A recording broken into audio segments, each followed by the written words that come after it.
It's the barrel. I love that part every single time. It gets me every time. Welcome, welcome, welcome. Hello, ladies and germs, blerds and blerdettes, to the latest episode of Room Full of Blerds. I am your lovely Lady Mandalore. Hi. And this gentleman over here is your astute Mr. Navy Montel. Hi, Navy. What's going on, sunshine? Loving the hair, boo. Loving the hair. Thank you. I finally figured out the secret to pattern beauty. I must use foam and the styling custard. That gets the coils pooping, if you will. Yeah. I had to go see my barber, so it looks good. You got a nice little zip. And that's the way I want it to be, because I don't want to look like the mountain man anymore. Looking like, what is it, Billy Goat Gruff? Raccoons. You got any coons I can forage for? Use their plumes and going up the river. The hell? How old are you? 2. We don't believe in Eastern Mountain or Standard Time. It's just the time in the countryside, ladies and gentlemen. It's Negro Eastern Standard Time. Well, ladies and gentlemen, how have you been? Yeah. I need a break. I need a break from the outside world for sure. Don't like it out there very much right now. It's been a challenge. Had an entire chemically imbalanced woman basically try to challenge me because she felt as though I cut her off when walking to a crosswalk and stopping there, and then continued to follow me to the point where I said, okay, let me put my phone in my pocket. Let me put my coffee down on this bench, because if I have to push you out into traffic, I don't want to spill anything onto me.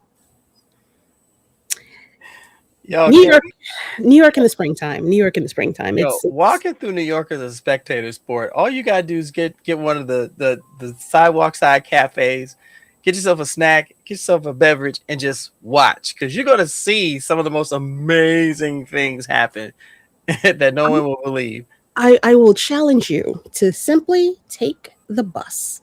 Not even the train. If you're, hey, yes, oh, I miss you. Have not been here in like forever. Je suis tigre. Bonsoir, mon ami. Je t'aime, petite coquette. Und, That's a Salmon. Mademoiselle Salmon. Oh my gosh. And we have a black spot in. What's going on, Deacon? Yo, he came in clutch with me on Friday, let me tell you. I know. I'm so sorry, bro. I wish you could have been there. To speak to the week I fucking had.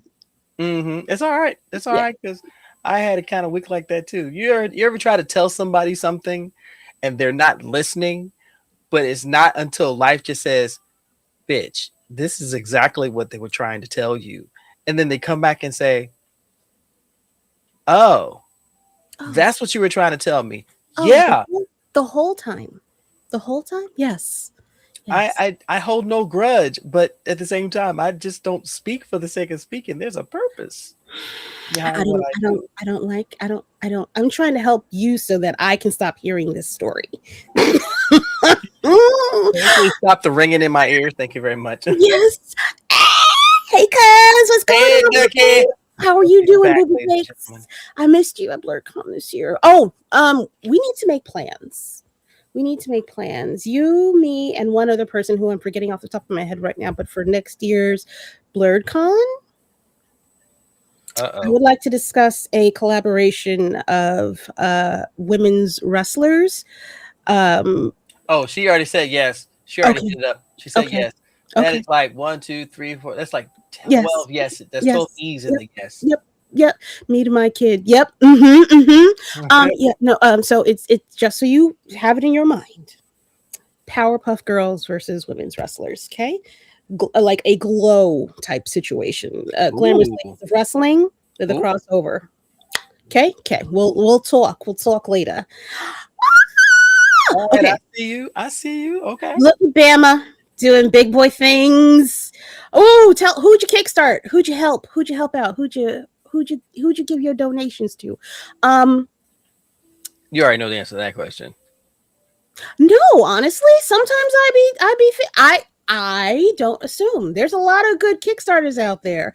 There are a lot of good Kickstarters out Just there, sir. saying. You know what? I'm just saying. I don't make a Oh, thumbs film. Okay? Um, Ladies and gentlemen. mm, Um, Shout out to before we continue. Shout out to Inside Dash, the creator of Fume. She was supposed to be here tonight. Unfortunately, she could not make it due to a very yuck family emergency. family emergency. So doors always open to you, Puddin. Whenever, however you need, I will be here. You just tell me when you're ready, and we will make a show. We're gonna have a time. It's gonna be a time. Put it like this: you have two platforms at your availability. You have this one, and you have mine. Correct. But you take care Greg, of you didn't you, bring no bitch ass on here though, too, Greg. Mr. Burnham. Mm-hmm. Mr. Burnham. Mm-hmm. Sir, I am always at the available, sir. I will be texting you later to have you on. I need to finish reading Search for Sadika. So we will be talking. I gotta talk. All right. But we're gonna have a myriad, and by myriad I mean like maybe 2 or 3 more people outside of our next guest. But for this evening, let's start with our first guest. He is a friend to the show. He is the what is it? Oh my god, he is the jack of all trades and the master of all. I mean, honestly, to be quite frankly, the clip captor, gentleman himself. I can't come up with any alliterations right now, so it's CCC. But we have Tafari TV. He is the capricious clip cultivator. What's going on, sir? The word you were looking for was connoisseur. Oh, creative clip connoisseur. Ooh, I like that. It's clip cultivator. Creative clip cultivator. Mm-hmm. Well, connoisseur is what y'all been saying for like the last month, so I'm like, that's what you were probably looking for. Whichever. They're both appropriately applied. How are you, sir? How have you been?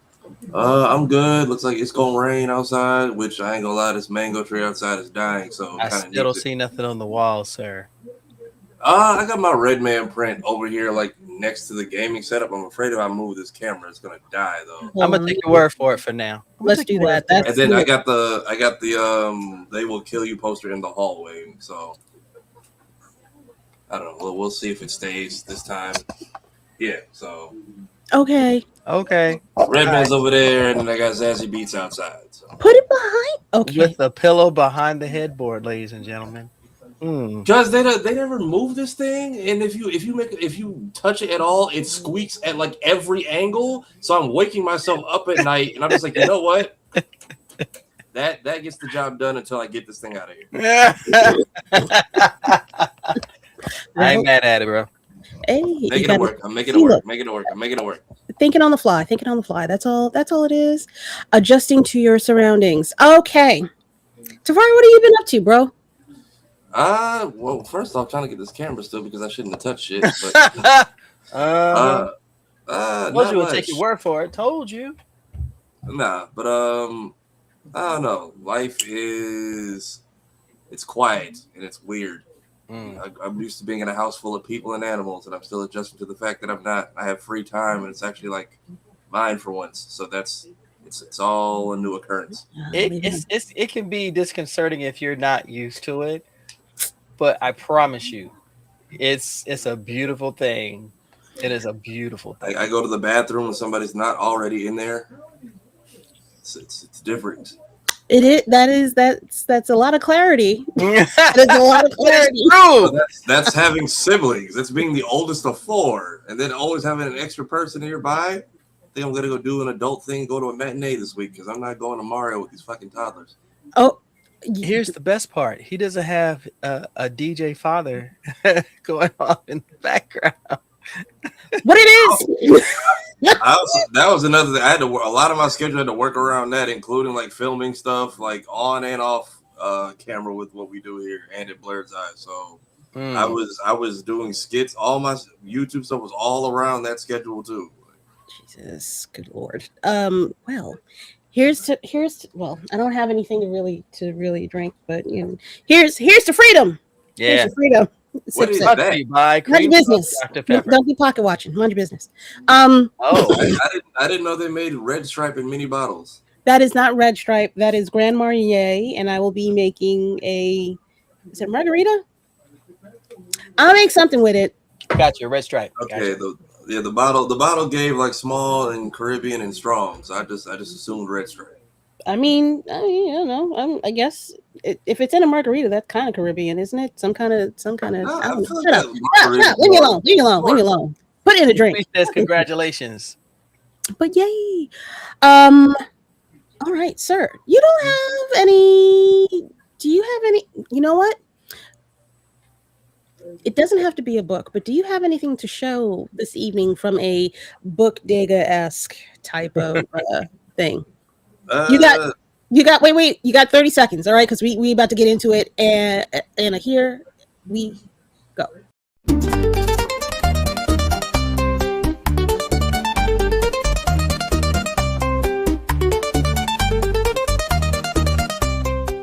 Hey, pop it, pop it, pop it, pop it, pop, pop, pop, pop. Happens every time. He's like, you hear the deedly. He's like, okay, it takes over. And I we're whip my doing hair back. we're doing promos from the Book-Dega now. I see. Oh, yes, because them is my people. I love them. They be making my breakfast muy friggin' bueno. I get the tres golpes. I be full for like at least until 6 o'clock at night.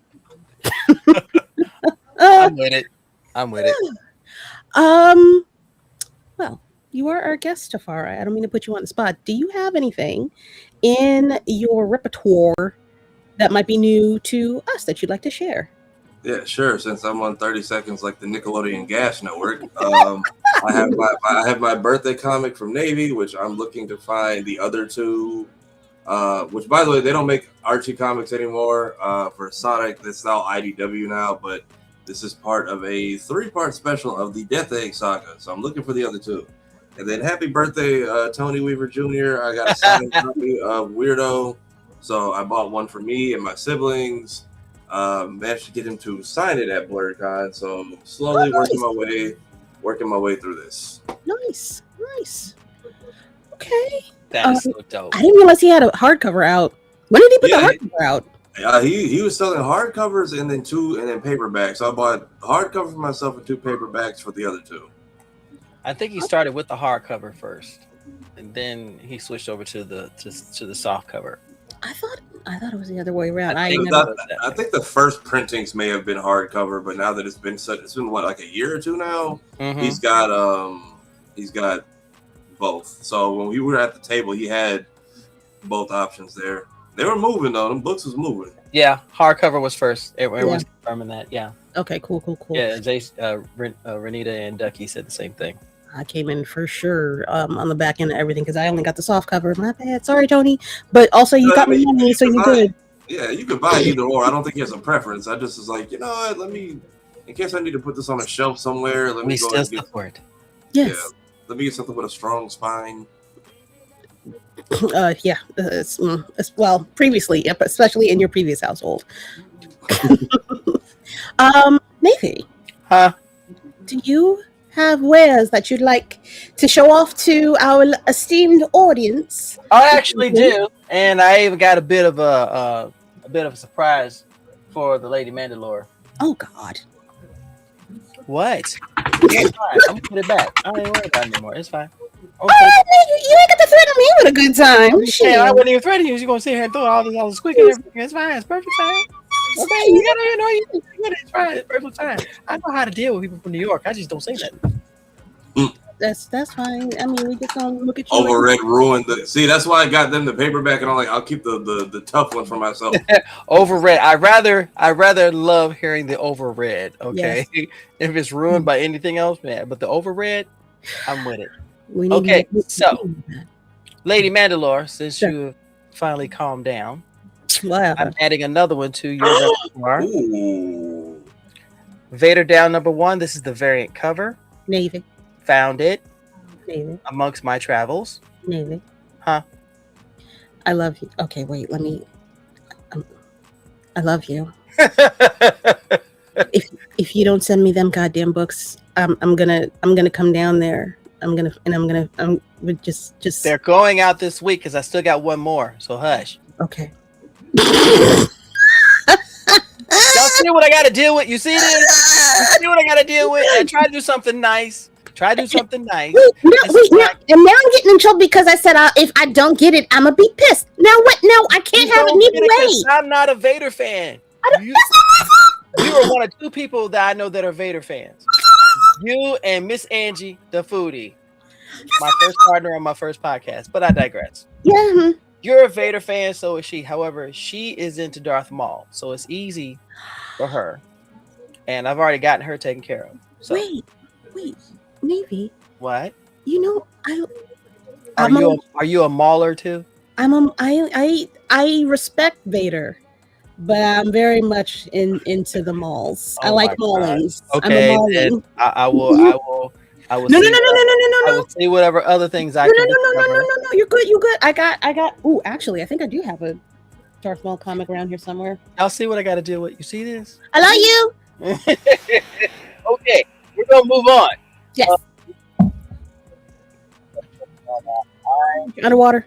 2 seconds. 1, 2, 3. Go. And and completely silent. Yes, I love you. Yeah, because I didn't say anything. He was trolling. He was trolling. I can tell the difference. I knew he was joshing. You was joshing. Oh, you knew I was Josh. Okay, so my latest issue of Roots of Madness, number 5. This cover, man, Stephanie has really been writing this, y'all. She has been nailing. If you have not jumped onto this series, you may want to start doing it now because finding issue 1 is damn near difficult. It is difficult as hell. And I have 2 issue 1s, one signed by her and the other one. I also acquired this. What? Ooh. It is officially mine, ladies and gentlemen. What? This is the New York Comic Con exclusive cover of Storm number 1 as a Magic the Gathering card. I was gonna say, why does it look like a graded card? Wait a minute, nigga. What? How you get that? Oh, it's simple. People come to my store, they trade stuff in. So my coworker saw it, knew that I liked it, put it under my account under layaway, and I've been trading in stuff ever since till I had the right amount of store credit to purchase this. So that nothing came out of my pocket. Technically. No, because there's a lot of cards I've had for years that I don't use. So no. Oh my god, that is insane. Isn't it gorgeous? Another pretty bit. Graded as a 9.0. God damn. It's beautiful. This is now my second graded comic because my first one is my Peach Momoko, which is right there. So they're side by side. With the fatty. And they graded her at a 9.6. That's why I don't like CGC because I'm letting someone named Gunta grade my shit. Oh. All right. So the other 2, we'll do these together. I finally got my variant covers of Storm, Earth's Mightiest Mutant. Variant covers number 1 and number 2. I have more that I have to get. I'm waiting till I can get all the credit necessary to get that. Why did you turn off, you bastard? Anyway, so I have these. And let's see what else. Oh,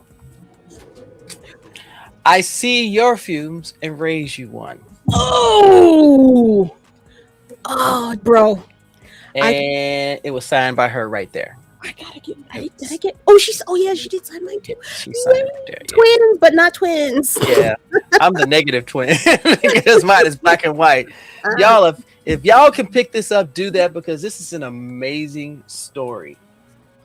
Eula is an amazing character. I am not gonna lie about that. I do love me some her. I can't wait to see what's gonna happen next. Ducky said I did Storm for Geek Nick. I'm gonna need those comics, Navy. Okay, thanks. Bye. Wait, you know I'm so mad because there were so many amazing people that came in some dope ass cosplays for BlerdCon, and I did not have time to admire shit. Nothing. I was bouncing between hotels like a ping pong ball. So I probably saw her Storm, and I'm sure it was magnificent. I'm just mad I did not get to tell you You look amazing. Thank you. I appreciate you, Ducky. She's Yeah, I peeped a couple. I had to keep cutting the conversation short because God forbid we leave the booth for 2 seconds and folks want to come and make it into a dinner table. I'm sorry? Yeah, I'd be chatting with people. I was like, oh hey, look, I like your cosplay, and then if no one's at the Blerd station booth, hey, let's just move all these mics and sit our food. Like clearly, you see, we got. So like, if we weren't he told me that. And I just like, yeah, like if we weren't there to babysit the area, like, so people was just trying to bogart it, and it was. So I saw a lot of cosplays, a lot of people, but a lot of combos got cut short. So yeah, and I got one more thing. If you dress the storm, I'm just gonna say you killed it off GP. So. Facts. What you got? I got one more thing. So I've talked to you about this, but I found it in the most unlikely of places. In the dollar bin. Ew. On the stump? On the stump, okay. Where? This is the one that Chuck Brown did. What is? Wait.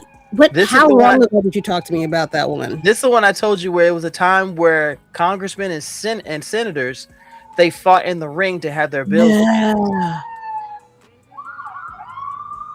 I hate the city sometimes. Truly.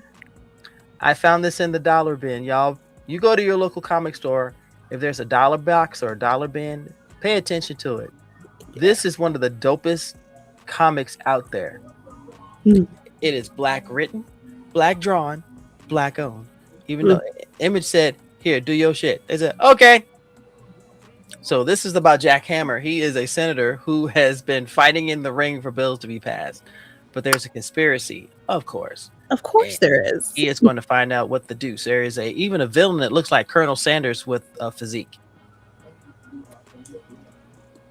Yeah, like old man strong type situation. He's built like a bodybuilder. Yeah, doesn't look old from the neck down. Oh, what is that dude that plays J. Jonah Jameson? J.K. Simmons. Yeah, he looked like him. Oh my god, dude, it's weird. Okay, I'm not. No disrespect. I never expect. I remember him when he was on Oz, and he was not that, like, he wasn't out of shape, but he was not in the shape that he's in. That man said, "Fucking feel." No, he got into that healthy old man shape recently. I don't know what happened, but he said, "I'm gonna be J. Jonah Jameson as long as possible." Good God, but I would rather be quick on my feet, so I'm gonna just remain as fast as fuck, boy. I think he's fast too. He's scary. He like that. He's scary. He is scary a little bit, like strong Santa. Oh, I'm sorry. I got one more thing for you. Well, now? One more thing for you. No. Because I was looking up all of my issues of Monarch. Yes. If y'all have not found this is one of Rodney Barnes' amazing comics. It's a cross between Independence Day and Boys in the Hood. It's a great. Wait, is it signed? How you get it signed? I know Rodney. Oh, you know every goddamn body. Why would I ask that question? Number 2. What? 3. How you have all of them? 4. Number 5. And number 6. Good God. What was there 9 issues or was there? No, it was only a 6-issue run. Good God. Hold on to those, sir. That's not one I want to show you. What do you want? So, Vader Down will not be, and the other Vaders will not be coming to you lonely, because I found something else in my box that I didn't realize I had. Bam. Nigga. Can't we hold on? Yay, cat daddy. Oh, what the baby. Him got baby. Him little friend are in there. So thank you. So your box is gonna be thick. Tafara, I am on the hunt for anything, especially anything Sonic that I think you get a kick out of. So stand by, man. Cool. I know they got I don't think IDW is on pause right now because I think they got like 50 issues out. Yes. Shout out to the person who leaked all of them and had it like in a PDF format, and then I realized it was the Latino edition, so it's all in Spanish. You're gonna be that bilingual cat. Let's go. I I can't read shit, and it's messed up. They got every issue, the omnibus, the one shots, the side comments. I'm like, oh, they got everything. And I'm like, I can't read none of this. Cool. Get the Google Translator. You literally like. I don't know if it translates like the actual text on like in the bubbles though. Yeah. Will it? Yes. Yeah, I do it on my TV all the time. Over it, and you'll read the whole thing off the phone. Okay. I literally do it for anime when they put up a kanji or a katakana and I can't read. I just go click. Oh, that's what it's saying. Fuck. They've even got the ones where you don't even have to take a picture anymore. You just hold the phone over it, and it'll do it right there. Translates it right there in front of you. Ducky, why are you screaming and flailing? Mandalorian. All that kind I wonder if they're gonna do like tie-in comics for the movie or anything. I think that kind of. This was when it was really popular because GalaxyCon was doing their exclusive promos. So that is actually a GalaxyCon exclusive promo. Okay. Say more, say less. All right. So I don't really have anything, but I do want to show that me and Navy is twins. Let's go! Yeah! That's my girl. Look at that. Look at all the hair. Look at the hair. Look at the hair. She got so much. And all that right there. That whole thing. The hair. Yes, it's. I have to read number 2. Number 1 I read, and I'm still kind of like, what the fuck is going on here? Can we shout out the artists on those covers? Is it? It's not Jimenez. Who is this? For the covers and for the interiors, to be honest with you, because the interiors are interioring something. Fire! Where are you, Bobo? Oh, where are you? Why aren't you on this page? It's very annoying. I can't find it. War bubble. That is not what I'm looking for. Oh shit. Oh bitch. Oh, she pissed. Oh, she big mad. Oh, she big mad. Oh, you done pissed her. Ooh, Akajan's invasion of. Okay. Okay. Oh, wait. Why are we working on it? I started to read it, so I'm gonna see, you do that every time. I do. Why do you do that? Because they're good. God damn it. Okay. Oh, you see, he's in the chat. You see, he's in the chat. You see, he's in the chat. Hey, what up? Hi. How are you? Are you coming through? Are you okay? When you get here, let me know. I'm a keep going though until you show up. So, ladies and gentlemen, hi. I don't have any new indies yet because I'm waiting for my Kickstarters to send them to me. So as soon as I get them, I'm going to be back on my grind. But in the meantime, and in between time, as Navy will say, I want to show you guys why I've been busy and why I have very little time, and I be stressed a little bit. Not bad stress, happy stress because I have to retain a lot of information. So I'm gonna go through and show y'all, if you can hear how much how thick this is. I'm gonna show y'all. It's got some weight to it, don't it? It's some thick. Okay, ladies and gentlemen, it's something thick. I'm gonna show you guys all of the books that I'm going to be reviewing over the next Okay, I need to go get a snack because it sounds like this is going to be a show. So, not first, but one of the first. We are going to get into Niobe.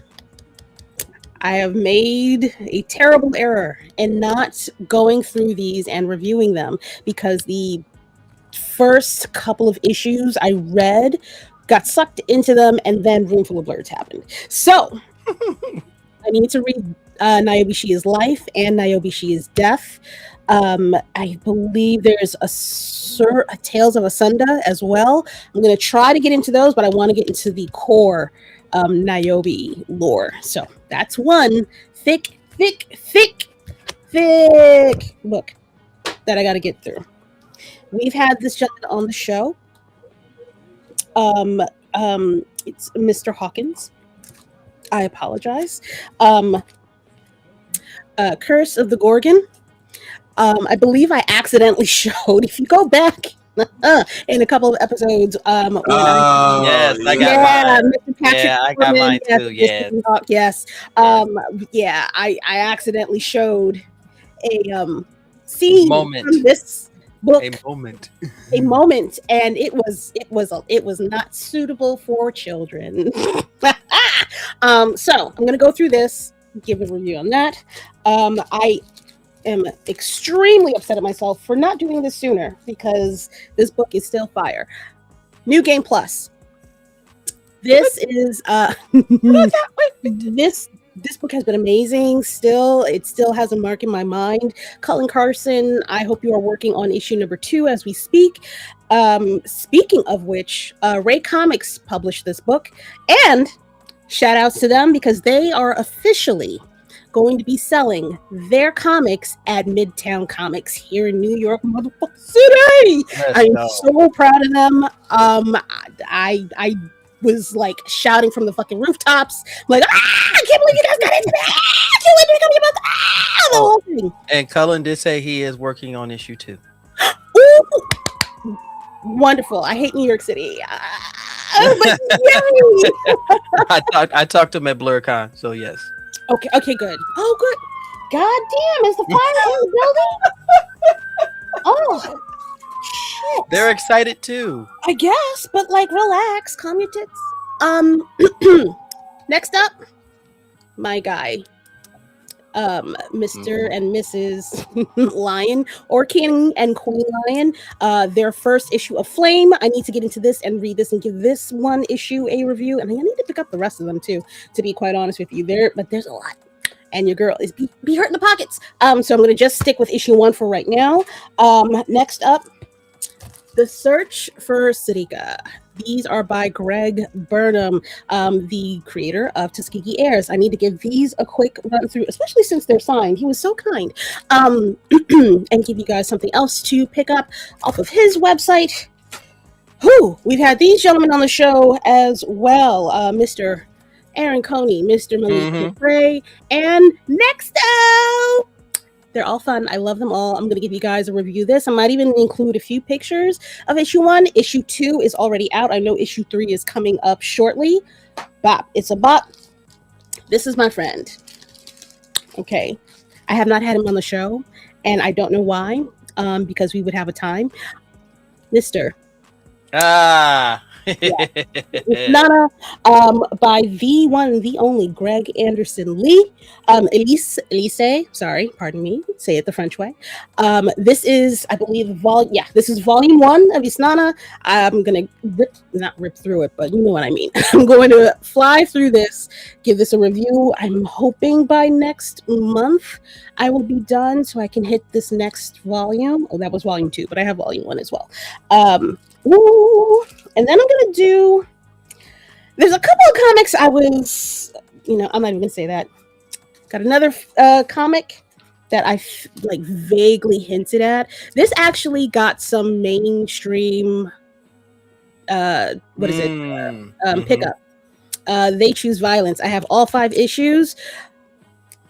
We'll talk. Whoo, brother. And then last but not least, I hope they're on their way. I need to go over The Gray. I have not done a single review of any of Midnight Comics, and I figure, why the hell not do this one? Because we're getting an omnibus, ladies and gentlemen. And with that, I want to give a major motherfucking shout out to Midnight Comics, because let's bring this up really quickly if I can, because technology is hard. Open, por favor. Congratulations are in order. Ladies and gentlemen, they are funded. They're overfunded. They're overfunded. They're overfunded. Let's go. With a week to go. 10K. Now 6 days. What an extra little 10 spots put in there. Put that season start on this project. Go ahead, overfund them. There is no reason why we cannot help them reach maybe, I don't know, a stretch goal or 2 in the next 6 days. Ooh, my TV cut out. Please, I'm about to tell myself, ain't I? I think I am. Yeah, I'm about to tell myself. But let's see if we can't get past that. Okay. We still have like, I'm not telling y'all none of my business. Just mind it for yourself. Let's see. This is, I think, all I could do was donate, but that hey, money is money. Money that folds it still gets spent. I promise. So we still have all of these wonderful tiers starting at $30, working themselves all the way to $420. And that includes all 4 mystery boxes, courtesy of Otaku Noir mystery box. And you know how much I be going in hard on them because they are the best blerd mystery box in all the land. And you'll get 4 of those mystery boxes, plus trading cards, plus the omnibus. Cannot get a deal like that anywhere else. After this is gone, it is gone forever. Please go through this at your leisure. It looks like those larger ones have been backed. So yeah, you see how the pledge is grayed out. Yeah, they've been backed. Yeah. No, it's not because of that. That's not true. I'm showing y'all my page, and because I've already donated, the rest of them are already blanked out. You can still get all of these things in the Kickstarter. Because this does not have any backers yet. If you want to get the mystery box and the trading card along with the omnibus, it's $240. Trust and believe, you will not be disappointed. But again, congratulations to that. Ooh, Lord, make it stop. Congratulations to that. An amazing job for an amazing book. I cannot wait to put this in my library. It's gonna be my very first omnibus, y'all. Yay! Woo! I can pull up while we wait on Tasha. Yeah, no, come bring your ass in here. We're gonna love on you just a little bit. Yay! Yes, you did. She's pouring up the celebratory wine. Chin chin. I've only got my brown fun water, so that's all I got. I can't. I have to go to work in the morning, so I can't have the fun that I want to have. I came straight from church, so there was no chance for me to sneak off and do debauchery. Wait, I thought you're supposed to do the debauchery right after church. That makes that balance. Well, I drive past her home, so there's no way I could actually like. I have to go out and drop him and then go do things or pick up things. Oh, well. Can't do that with Pastor riding shotgun. Oh, yeah. Sorry. Well, get him a Uber next time. Sorry, I'm just kidding. Sorry. We were at when they had me tagging, we were at 64 backers with 12 days and 6,500. Now we're at our goal with 97 backers. So yeah, I love that. Ladies and gentlemen, it has been an incredible month for Kickstarters in general. Y'all know that I love to promote Kickstarters. I'll go through the list with y'all and show y'all what's available. I am happy to say that I am can't really find any. And it's not because they don't exist. It's because they're all getting funded. Mm-hmm. Almost every single one of them that I have found. Let me see if I can show my main page. Or, no, I will show y'all my saved projects. There's only one that's got 1 day left that I really want to actually see funded because it looks so pretty. It's called Whisper Aura. I'll show this one to y'all here. They've got a day left with a $4,000 goal. So they got 23 hours to go. That means tomorrow at 7 p.m., Monday evening, they need to make $3,500. I personally think that this is a possible goal.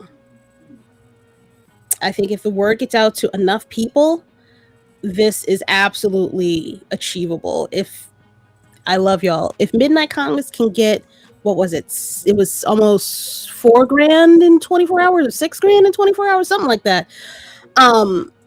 This is absolutely possible.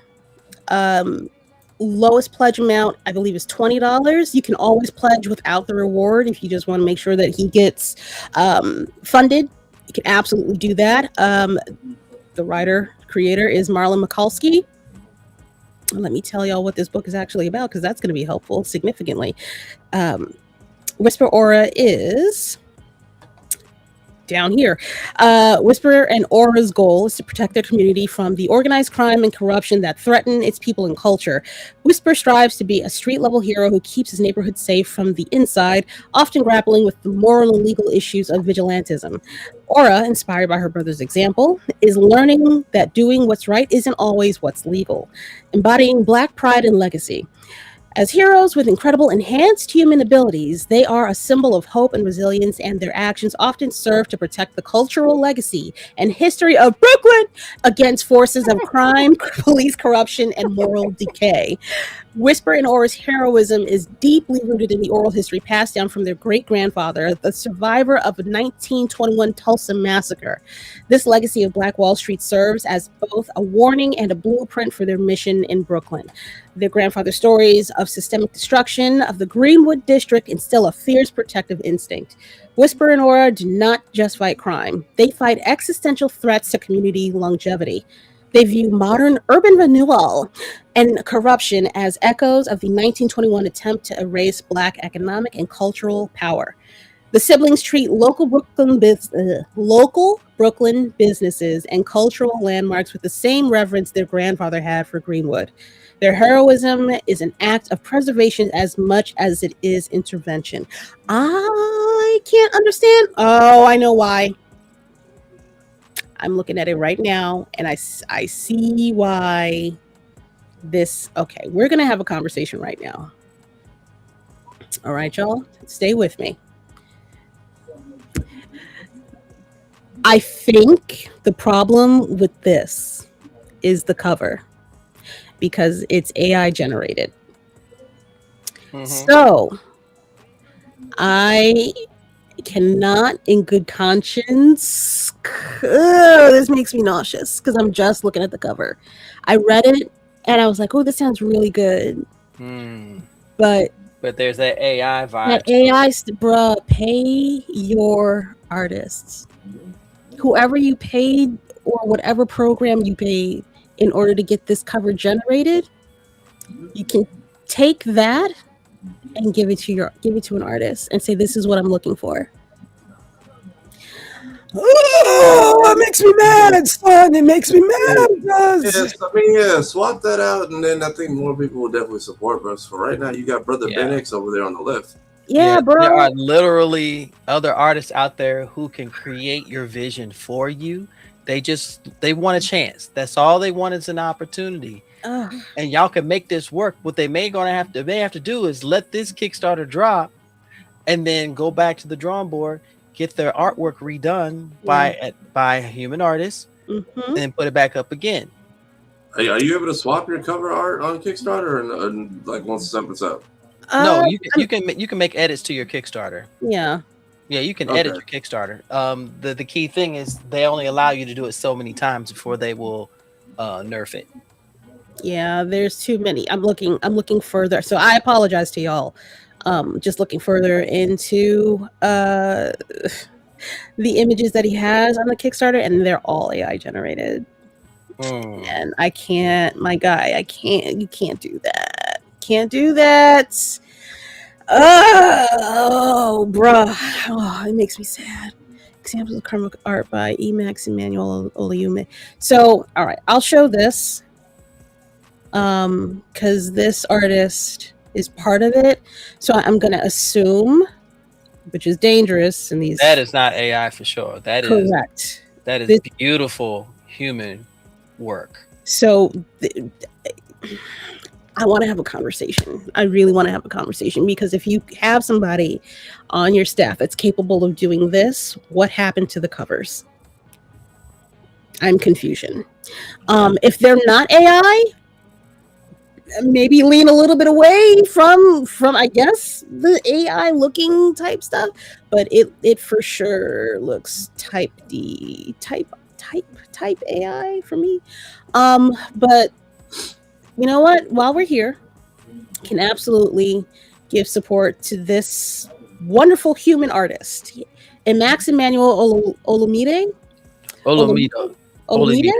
Yes. Yeah, Olomide.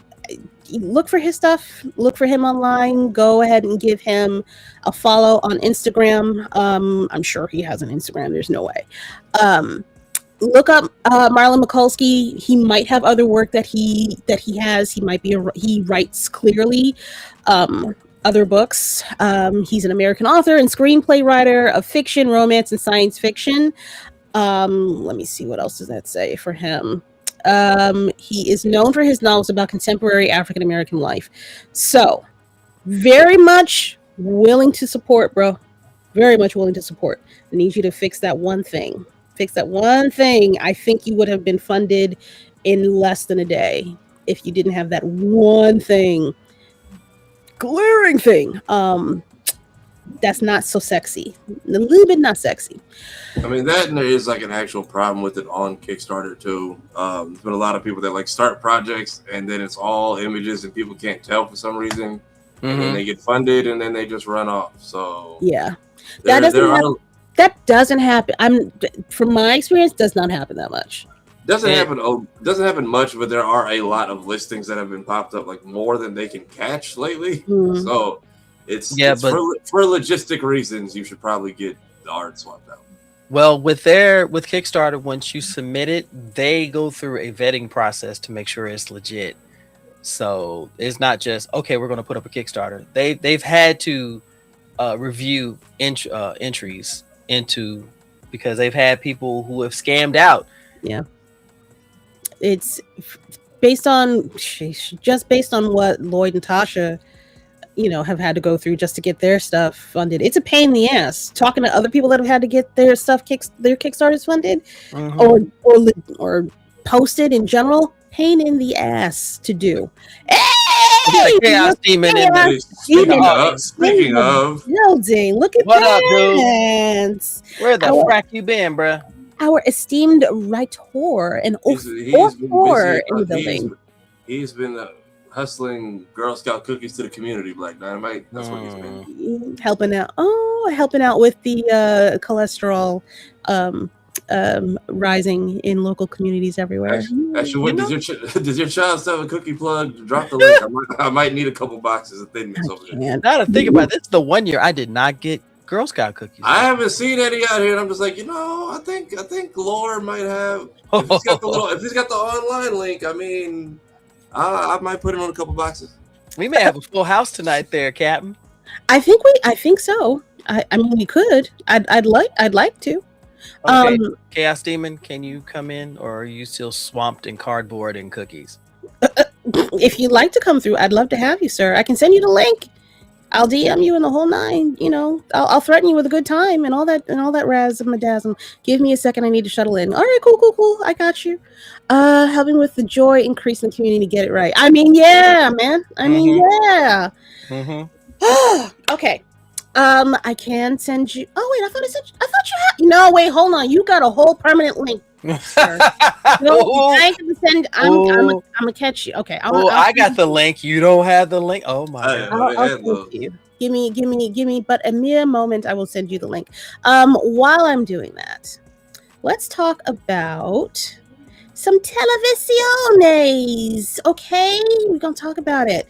Wait, who clicked it? I clicked on it. Oh, what the hell? I'm gonna give me a second. I'll send it to you in a second. She's almost on the show. So, as you all know, I am very, very supportive and very much a fan of Star Wars. Star Wars, she is my baby. That's my main hoe. I fucks with her heavy. However, I do love me some. I am a side Trekkie. Okay? I am a side Trekkie. I have been enjoying this show. Starfleet Academy? Baby. No, we're not doing that. We're not doing that yet. No. That's not what we're doing. I will say this. This show, and I've seen some parts of it. This show hits you in the feels. You cannot come in there with the typical Star Trek mindset.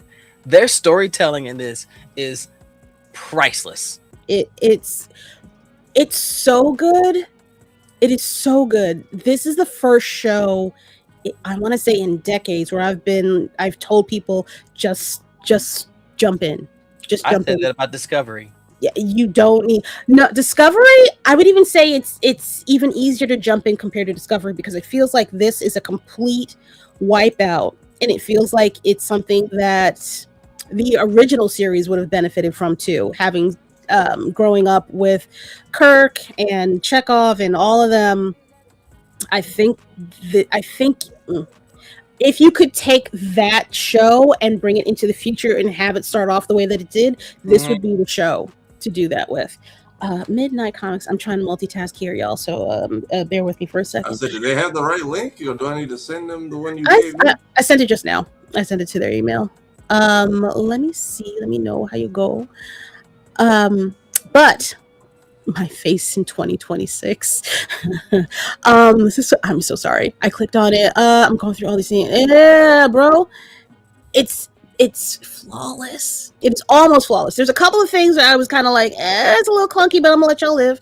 It's your first season. It's not so egregious. However, upon learning that they were done filming their second season, got the notification I can't that believe it. Starfleet Academy is going to be canceled after this season, after the second season. You give us 2 motherfucking amazing seasons, and you bitches cancel. Yeah, everyone likes to want to be like NBC. Y'all are so damn scared to commit. Was this another Paramount show? And there it is. So, because we have, what do we want to call this an oligarchy yet? Are we We're right there on the edge of it. We're right there on the edge of it. They're just throwing all their heavy hitters. Everybody is 2 seasons, and then you get the fuck out. They are doing in reverse what every comedian did to Comedy Central. Like, I ain't gonna be in this bitch long, but it's a fucking waste of resources and money because you have to find other shows to replace the ones you're canceling. Just simply continue investing in the ones that are bringing in your viewers and the fan base. Why do we go through this bullshit all the time? NBC did that shit with Constantine. I will never forget that. Constantine and Ironsides, 2 of those shows, both of those shows were phenomenal. But they got scared looking at the Nielsen ratings and they canceled them after their first fucking season. But that I think even that is different than the situation that we have going on here. I agree with you. They were completely full of shit and scared because they're dealing with the occult and the devil, all that fucking. I like how they gave that as a reason. Like religion be fucking y'all up sometimes. I'm not. It's just. But see, that was their surface level reason. Their real reason was because it fell under a certain level of viewers, and they got scared. They didn't think it was gonna pick up. It's only first season. You dropped it on a cliffhanger. Season 2, people were going to come the fuck back to see what you do. Yeah. You screwed yourself. I was one of those fans. Yeah, I would be more than happy to have continued to give my money to them. Alas, here we are. But now we have. Oh God, is it the Oh, you hear me? The Elises? Yeah, the Ellisons. Ellisons. Yeah. Who are now in control of. This is a wild fucking number, or will be in control of. I believe 80% of our network TV in this country alone. 80% of our viewing pleasure will be at the good God at the control of the Ellison family, who are very, very white, conservative, and right wing. if I can put that very politely. Oh, so I was right the first time. White. Yeah. Hey man, look, if it was real, Light Yagami would be putting up Jordan numbers right now. That book might run out of pages, and then you got to write on the back. No, facts, bro. Absolute facts. In the margins and everything. And I mean, that's just one line for like the 45-second heart attack. Don't even give everybody a reason. You would still run out of room. I'm very mad. Because it really feels like they're getting rid of all of their. Damn, Ducky. Oh, never mind. That says WASP. I thought this said something else. You know what WASP stands for to me? White ass stupid people. The P and the S reversed in my mind for a second. I was like, well, what are we blaming them for? Yeah, no. If they got some of that, it may not be quite as bad. But the people are trying. There is. I don't mean to say it like that. No, wait a minute. Light would have cleared the first Death Note in a week, bruh. Bruh. He would have been asking homegirl, "Can I borrow your book? I ran out of room." Like, somebody help us! Somebody save us! Somebody come in! It's been weird over there. Like, remember they brought back like a lot of the Nickelodeon hits, and then I think the people in charge now are the ones who are currently they took over and axed all that. So they killed the iCarly reboot. They killed the what was it? I think Zoe 102, 101 had like a spinoff or a movie that was supposed to turn into a show, but got left at like just one project. But and I remember the Ned's the Classified crew. They were like, "Yeah, we were supposed to get a reboot," and then these new people took. I'm like, probably good you did it because they had a whole Rugrats spinoff that you can't find anywhere now. It is gone. That shit is gone. Like it's like off the site. I mean, it was the show was ass, but like it's you can't find it anywhere. I don't think they made DVDs of it either. So that reboot is like out of here. And then the TMNT is getting rebooted again. So that new show season that came out that got canceled. They're throwing all their heavy hitters like slam dunk into the trash. Yeah, but I feel like that was before the Ellisons actually took over Paramount. Is that? I think they made all those changes before they bought them out. It was at least all that stuff was happening before Trump got reelected. They did part of those changes before they took over. Yeah, and they just implemented everything else as soon as the acquisition was complete. So anybody I know who's like, I wanted a Paramount show, I'm like, not right now. You don't. I don't think you do. Like, no. It's the same mindset with. I'll use Cartoon Network as an example, and I've said this before. I've seen better and more Cartoon Network on YouTube than Cartoon Network is now because programming back then was unique. It was different, and people loved watching it. But then they got caught up in we can make money off of that show. So we're going to show that same show 6 times in a row or for 6 hours straight. And then we're going to go to another show that one 6 hours straight. Yeah. So Batman. Yes. I mean, yes. you see, we had regular show, which was made for Adult Swim. And then they had Close Enough, which was basically regular show but for adults, only to cancel that. And now we're back to a regular show spinoff, which is just regular show with a new name. So I see that, but that still is going to be different than what they are doing over here right now at Paramount. Oh no, it's a nicer version of what they're doing to Starfleet Academy. Much. Yeah. Well, like what Cartoon Network did for regular show was like basically saying, "Hey, look, we saw what them niggas did to your Warner Brothers. Come on home, dog. We saw that shit. Sorry they did you like that, big dog. Come on back, bruh." Well, in the middle of them canceling this, people are still trying to show that there's an interest in the show, and it's not the people that fell off of it. It's the uppity ups. So there is a petition going around. This is just one of the petitions. This is the American petition, which I feel like has a little bit more bearing compared to the UK version of this, which currently has, I think it's 20,000 signatures on it. Mm-hmm. If I can find it. It's up there. Yeah, it's got 22. Yeah. So this is the UK version. And that's great and all, but the company that is running Starfleet Academy is American. So nice to have you with AI art. Right. But we definitely need to, I feel like the American petition is probably going to sing a little bit louder. But if you're feeling froggy, do fucking both. Sign both petitions. If you are into Star Trek, if you love progressive goddamn TV with impeccable goddamn storytelling, that's cohesive as well, linear, if you will. Go ahead and sign this petition. It may not feel like you're doing anything, but you can at least find camaraderie amongst if you combine both, 26,000 goddamn people that want this show to come back and be strong. I put the link in the chat for y'all. I will try to remember to put the link in the description below this video on YouTube. I'm not really great at it. I'm not going to hold you. But I will try to remember this evening. And this is the second link here for those of y'all that are on the YouTube and Twitch side of things. I love y'all. Appreciate y'all. If you could give that a little razzle dazzle signage, that would be really nice. Just to say you did something. And I bring this up, however, we're going to come back to this whole getting canceled because, you know, you don't look the part type situation. I want to move on to happier news for just a moment because we have esteemed guests in the audience. From the Georgia side of things. And they have a brand new Kickstarter that just got funded. We got Lloyd and Tasha of Midnight Comics.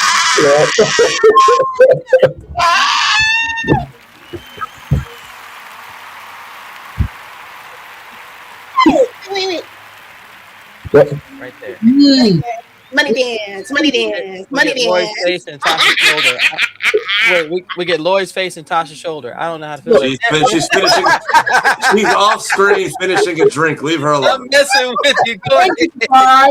I just hopped off the Comics of Mass Live because you know we stream every Sunday, and then I went to eat I went to take a bio break, and I'm trying to shove down the rest of my day. You know I'm messing with you. We'll go back to your shoulder. We'll talk to you. I can tell by the motion. I was like, she's eating or drinking.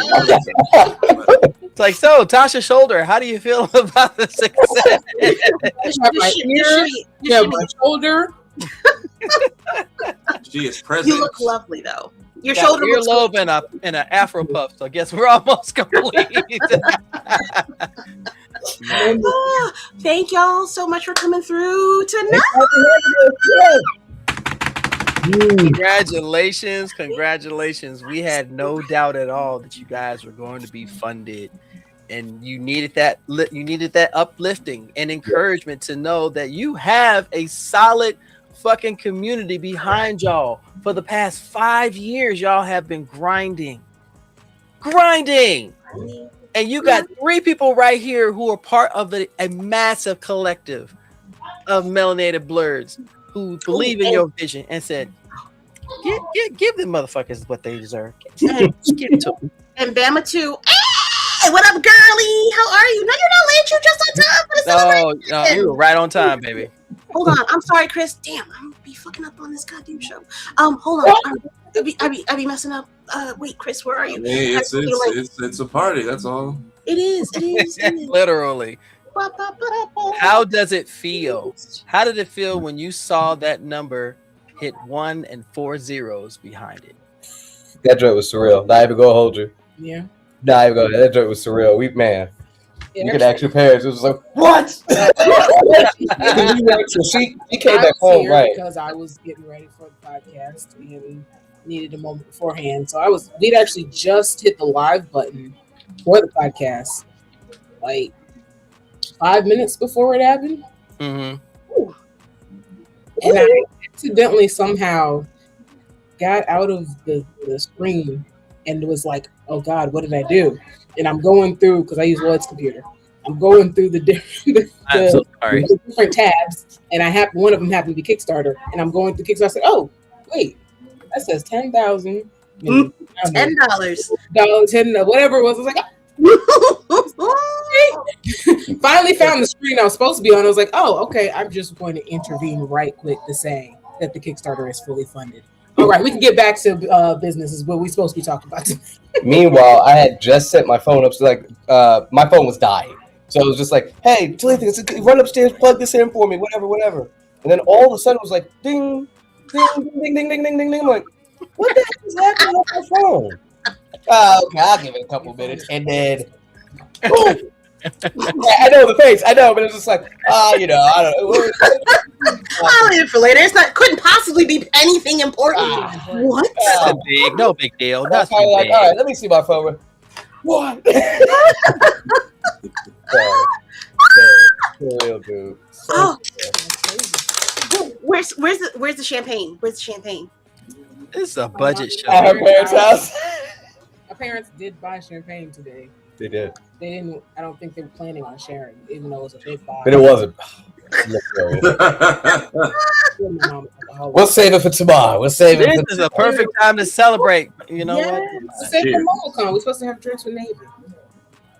No, you celebrate. Okay, first of all, I came out later too. No, you celebrate your win today. We're gonna celebrate it today, and then when we get to MomoCon, we're gonna celebrate even more. Correct. Because it's gonna be a time. That's all I gotta say. It's gonna be a time. Yes. Go ahead. Rave is spoken. Amen. Oh, it's stupid. Oh my gosh. All right. What's Water on my camera. So I don't. It's very rare that I get to talk to people as they get their stuff funded. What do you do next? Like, what is the process? You know, sadly, we keep pushing since it's not over. Listen, it's not over. You can't really promote it anymore. Well, you can. Oh, You got 6 days, and being overfunded is just as great as being fully funded. now we can start talking about Right. the stretch goals, the plans. So obviously, of course, this is to help with the operational costs, help get other stories up. And now we can talk about the specific stories we want to get done at this point now, right? So be on the lookout. We'll definitely be posting about Blue Morpho specifically, because that was the one that won the poll that we did. Dream, God Hand, all of these other stories. Again, Gray and Soul's taking care of itself. So these new stories that, you know, have been on the back burner that you guys have seen artwork and stuff for, it's finally time now that we can really start making that happen. While I have you guys in the midst of this, I have one more person that wants to come in and celebrate. Ladies and gentlemen, the captain of the ship, Bird's Eye View, Mr. Chris Fury. Hey, am I correct in saying congratulations on a funded Kickstarter? Yeah. Correct. Yeah. Another one. Another one. Funded Kickstarter. I'm a big guy, so I'm not Khalid big, but yeah, another one. Congratulations, guys. Thank y'all. Thank y'all. Oh my Well God. earned, well deserved, all that great stuff. I like seeing my people win. Yes. Oh, And Lord, we have been winning this past month. Woo! bruh. Can't stop, won't stop. The Hey. shimmy. The shimmy. Melanated March for all the I'm good afraid jokes. of her shimmying off the bed, so I'll just kind of wait. To see what happens, you know. If I It's listen, Melanated March wins to make up for all the stuff they did during fuck shit February. I mean, for real. Facts. That part.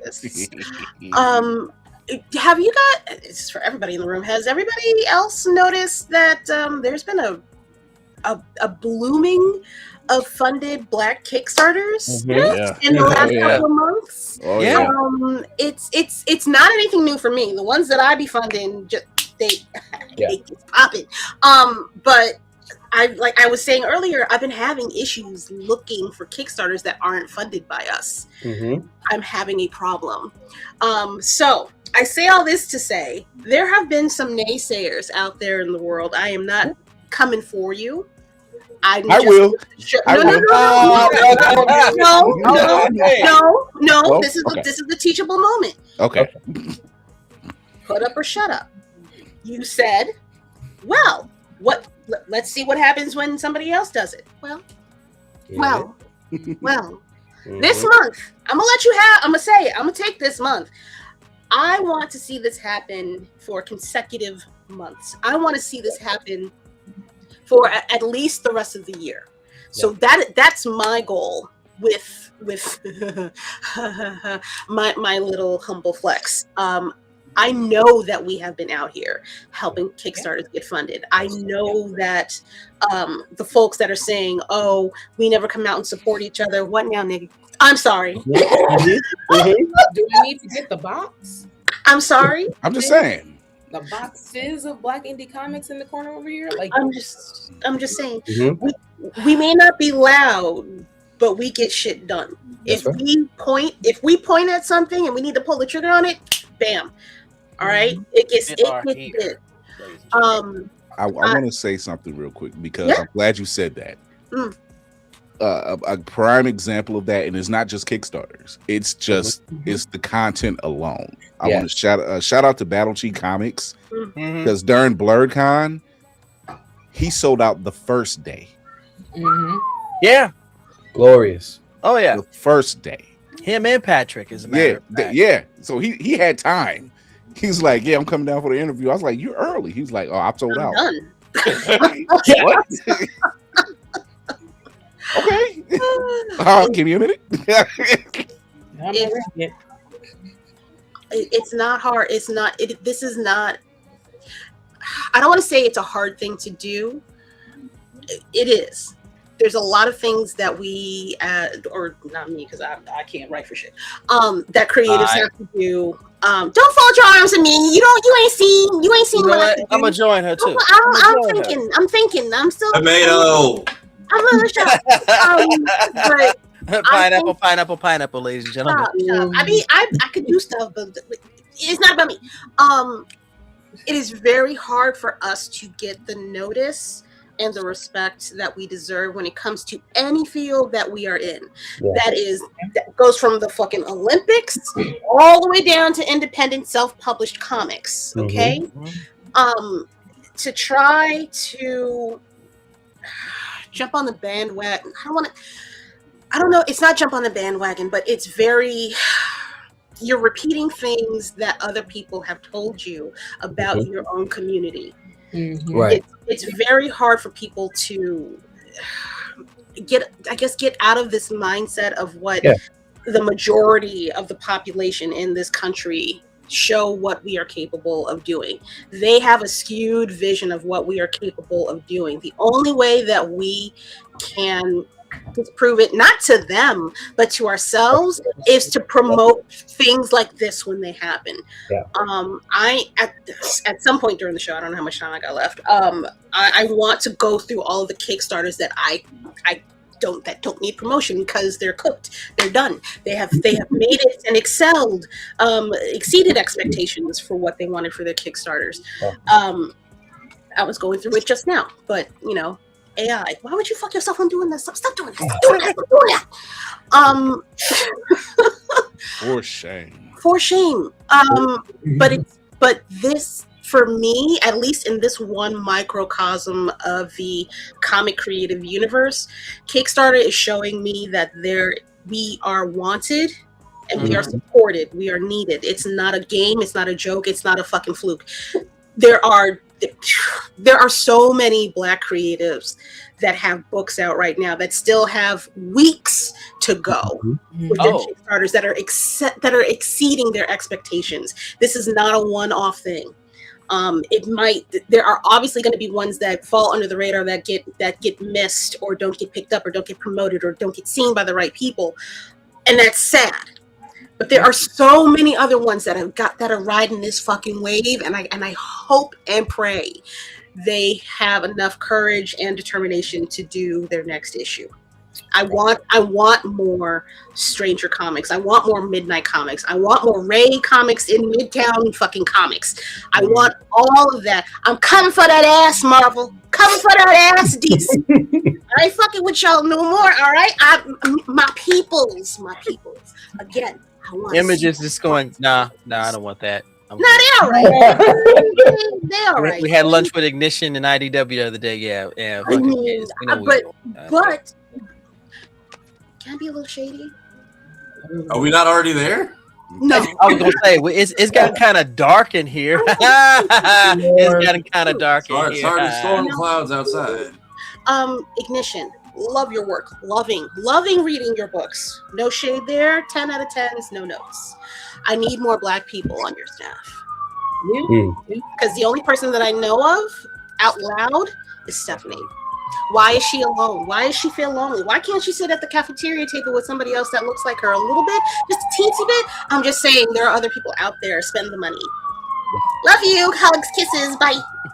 I want to piggyback off of what you said. I'm going to mute myself. As black Makes me quieter. The streets of Gotham. Yeah. Right at this point. But when it comes to creatives, it's not just literature and that type of fiction. We're seeing our creatives hit every genre known to man. Y'all know I'm a tabletop guy, big time. Mm-hmm. I support Our Family Plays Games, which is a phenomenal family, black folk who are all about them board games. I found out that someone that I met at PAX Unplugged, his name is Chris Couch. He's got a Kickstarter. He is the only black-owned tabletop game company that I know of. This man's got a Kickstarter up right now, and he is overfunded. The pledge is only $10,000. He is 24 days to go. He is at $28,924. Let's go. Right now, and I met him, and his games are beautiful. He creates these games, he curates these games, and we need more TTRPGs. And I tell you, there are some folks who are developing some things now, so we got to keep an eyeball out. But we need to support our black creatives across everything. Yes, everything, whether it's written, whether it's coded, whether it's drawn, whether it's sealed or formed, whatever it might be, because this emergence is not by accident. This has already been foretold, that our creative spaces, people are getting tired of seeing the same old bowl of rice. They're getting tired of seeing the same old strands of spaghetti. You know, they want linguine, they want black eyed peas, they want red beans and rice, they want all the good things. You know. And just like I say this, just like white folks will sample soul food for the first time and wonder why the hell they never had spice in their life. This is exactly what's happening in the creative spaces. People are getting tired of seeing the same old thing. Dungeons and Dragons right now is being attacked because people are tired. Here's why: because D&D was never designed for black folk and BIPOC and people of LGBTQ in mind. It was created by, dare I say it, them. But we've got all these different Ashen out here. The moon demons. Yeah, yeah.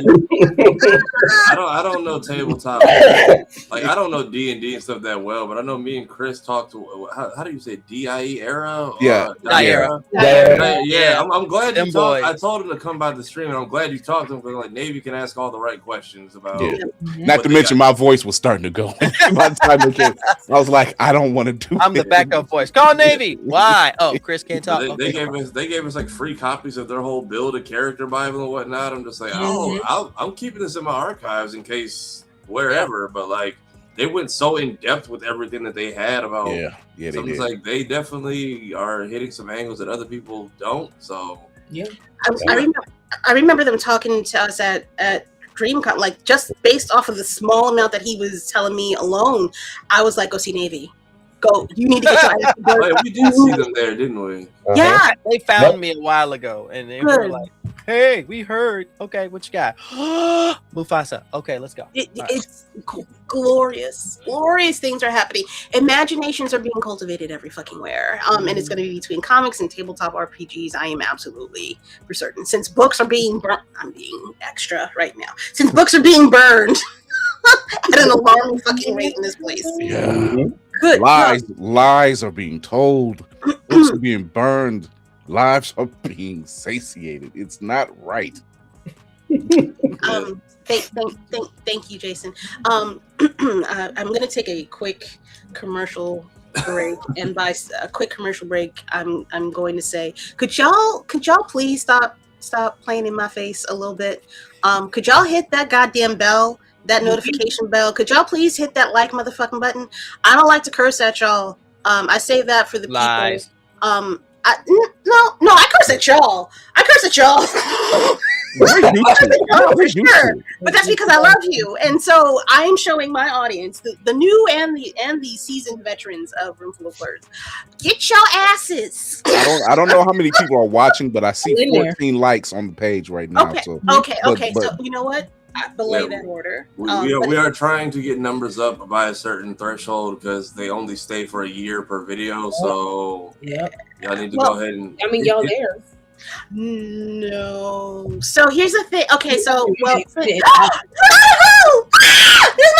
I'm sorry. Wait, what? Wow. Okay. I thought something happened. What is happening right now? Oh, sorry. I like that. Do you need a moment? Do you need us to come out of the room so you can? No, he's not my friend. Shout out to Prodigal, y'all. He has a wonderful Twitch streaming account. He's also on the YouTubes as well. He is a gamer. Please go and give him a follow. Follow him on Twitch. Follow him on the YouTubes. Prodigal, I need you to give me your links and shit so I can like put you in the collective because you definitely need more followers. You'd be funny. He lets people throw tomatoes and like bras at him during his stream. It's really fun. Anyway. Tomatoes and bras? I'm just and bras. Right. No. Okay. Not afraid. okay. Whatever works. Go put your records on. Tell me your favorite song. Yes, all that. Yes, I have to embarrass him a little bit every once in a while, so he knows that I love him. Exactly. Anyway, That part. Facts. Oh, yeah. Lizzie has been grinding. Can we give love? Man. Lizzie has been grinding. Okay. If y'all are not following Anime Inc. Art on Instagram or any of her platforms, go follow this amazing young lady. And she gonna get me. I don't care. She always takes care of me at BlerdCon. She hit me up this year. So Navy, what kind of snacks do you like? Look, I don't want your husband coming after me. Nah, fuck that nigga. What kind of snacks you like? Looking out for us in ways. I'm like, you don't have to do that. You know, like, she brought me snacks and let me see the hubbies. I was like, okay. Lizzie brought me birthday ice cream. I forgot I asked for a year ago. Look, I just be saying shit and I be forgetting what I say sometimes. It wasn't melted, was it? No, she got me like a nice, like it was like an Oreo sprinkle thing from one of the trucks versus that that bastardization of a brownie milkshake I got that one night. But that was a story, man. That was a story. One of the trucks was like, oh, it's a brownie milkshake. Why did he give me like a barely chocolate shake with a cosmic brownie stabbed into it? Literally. But that speaks to that. That speaks to that speaks not only to the experience, but the influence that we have on the community. Because we're like, yo, we're running this stream, and I got Skip from Blerd over like, hey, you eat Fury, and I'm like, yo, just give me some fries, man. You know, and I'm like, next thing you know, I'm eating wings and fries, and I'm like, yo, I appreciate you, dude. Like, I just couldn't make it to. Yeah, homie who had the toad cap on his head. He was the one who brought me my food. Yeah, like folks was watching us, and like we make the impact in this Blerd community. Thank God, and where they just watch everybody. We just watch each other's back. And sponsor wise, that was the entire like black indie game dev world came through for us on that one. So, you know, Yamacop, Caleb, Cap ENT with Panic Gem Odyssey. Aerial Knight with his drop shot game, and then the people in South Africa who came through, and then of course the Otaku Noir. So. See what happens when y'all spend y'all returns responsibly and not at Target. I mean, ooh. I'm not even being funny. We've officially been at it for a year. That's where everybody found the extra sinners tickets at. Like. Wait, wait, no, wait a minute. They opened the front camera. This is why you can't be touching shit. I was just trying to move the damn mouse. Anyway, sorry. Anyway, yes. Support each other, please. I'm a spin-off of that, and y'all know I don't like to talk about myself. So I'm gonna do this one time ish, depending on how much serious it gets. I, like Tafari alluded to, I am last year's DreamCon was amazing. Speaking of cons, what really helped this channel was that Megan Thee Stallion clip going super motherfucking goddamn nuclear viral for me. So it got me a whole lot of fucking views. It put me over the edge as far as how many I needed for the year. It was amazing. It was great. It was the toots.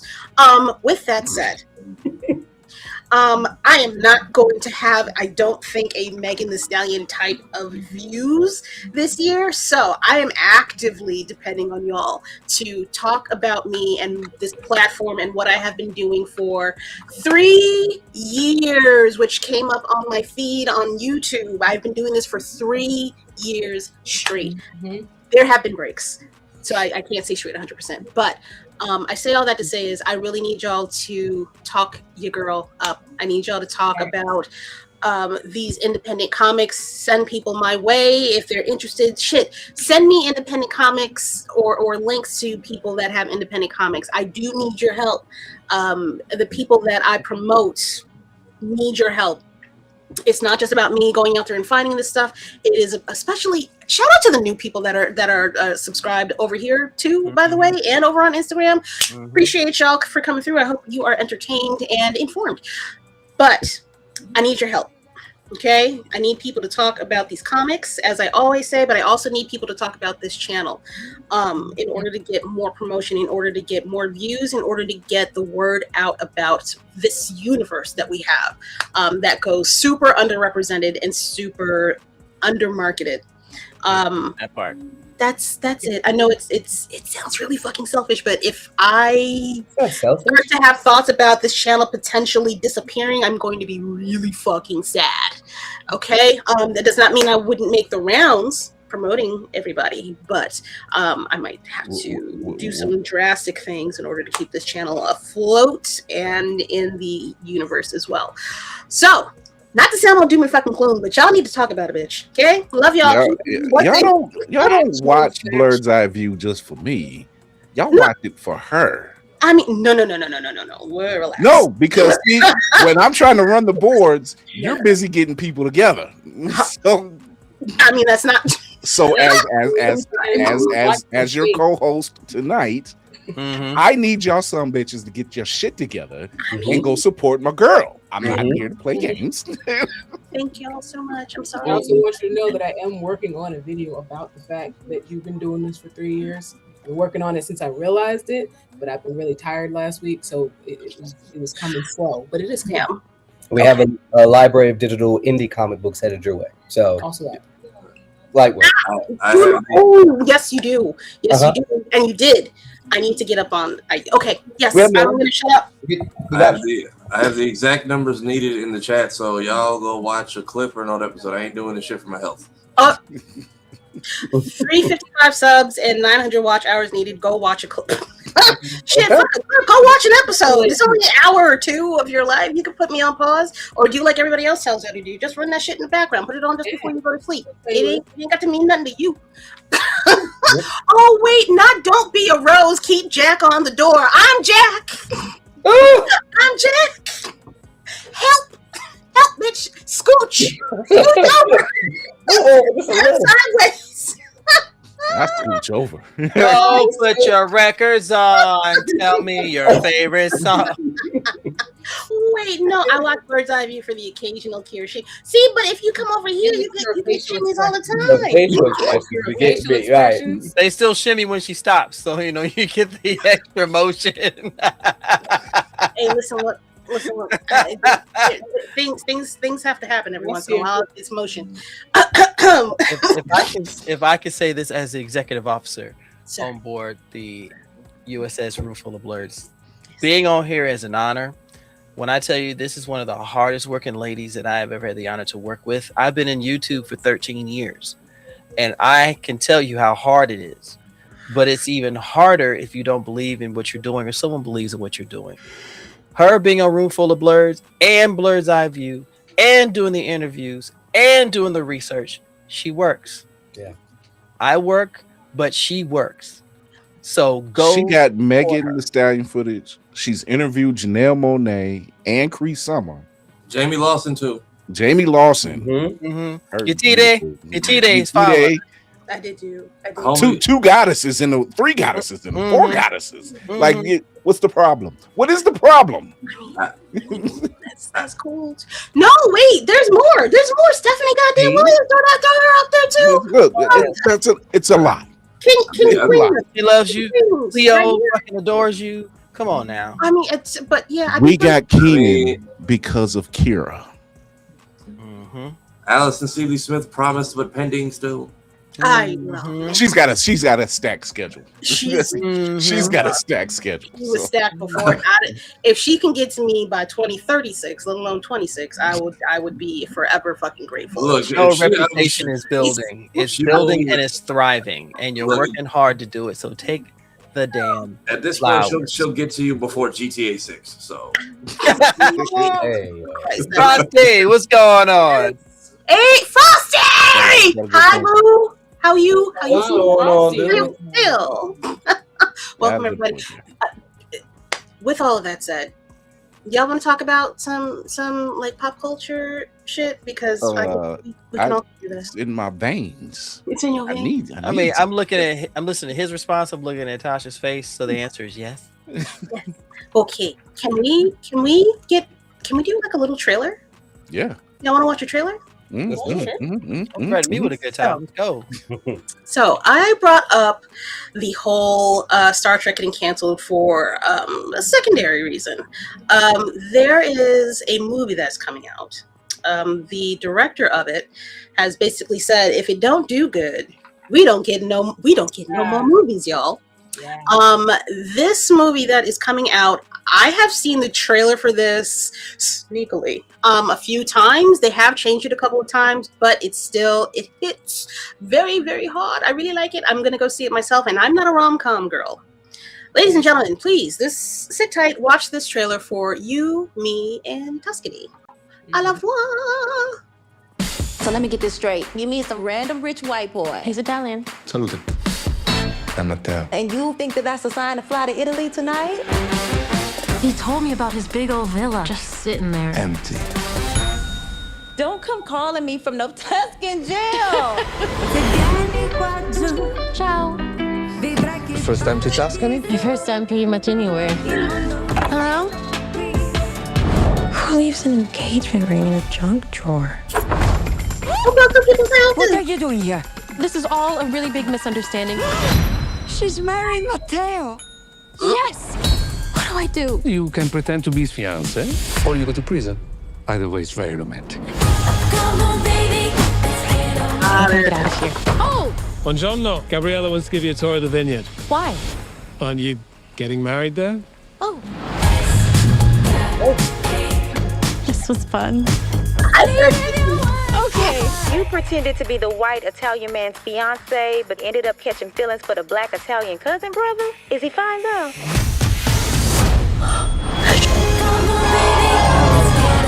This is too much. Is that rain?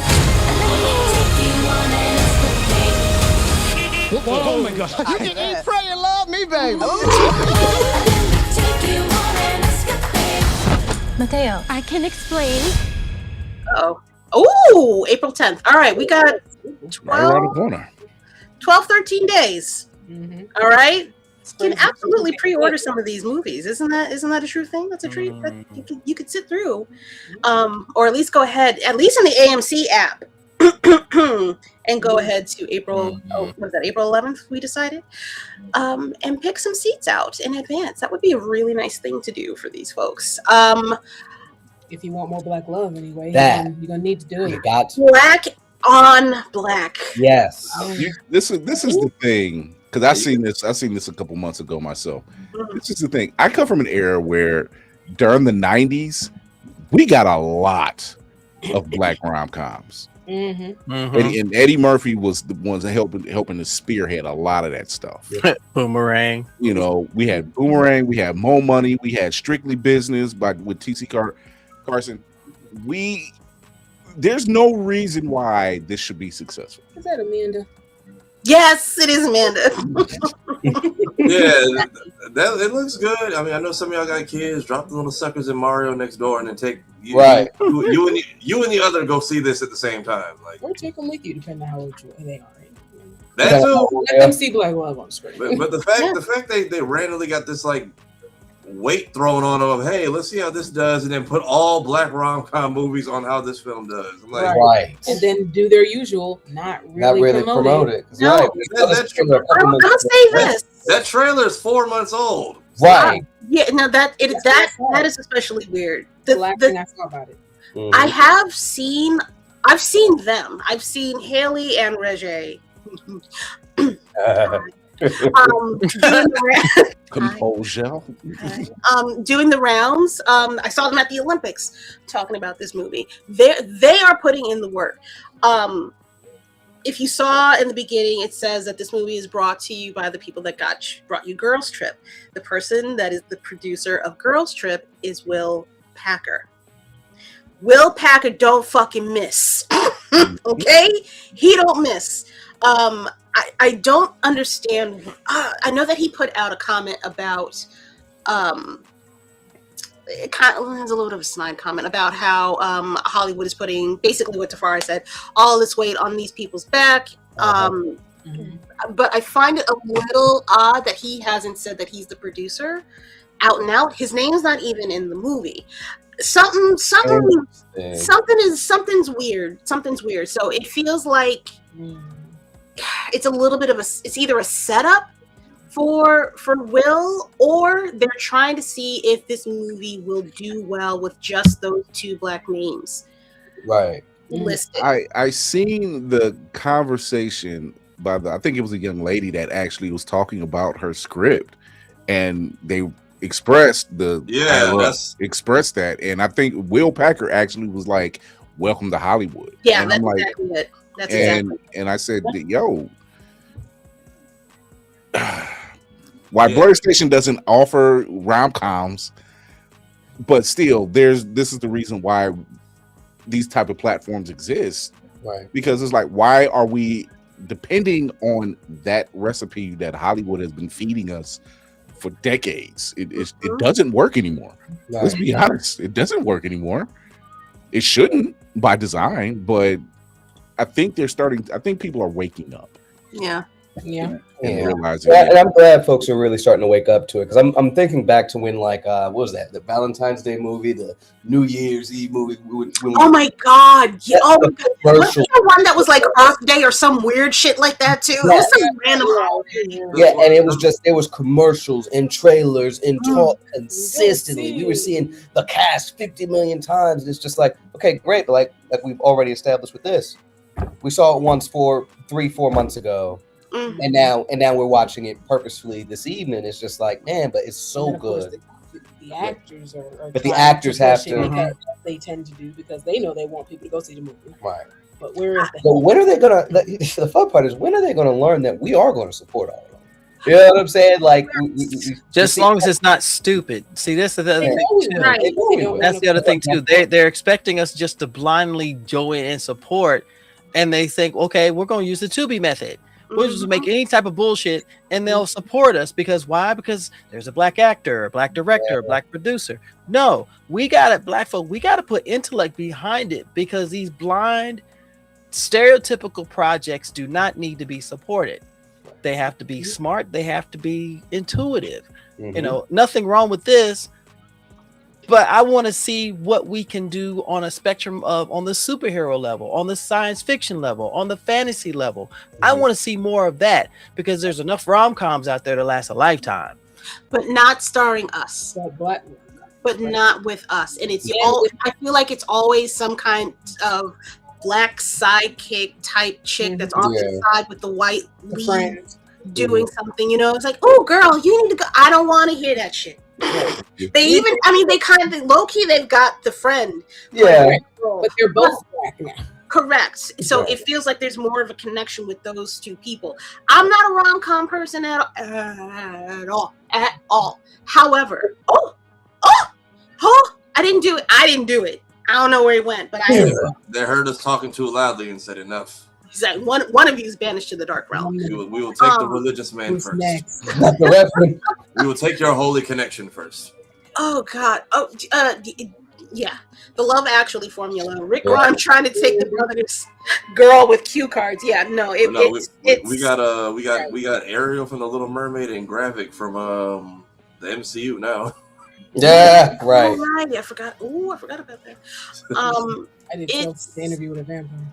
That's not Angry Black. No, that's he's he was in Bridgerton. Yeah. I've only seen the first 3 episodes of that. Ma'am. That's more than me. Okay, wait, listen. Hold up. Hold on. Okay, I'm not alone then. If you want to see, yeah, okay. So we're not alone. Okay, if you want to see his chops as an actor outside of the MCU, Bridgerton is a good starting point for his.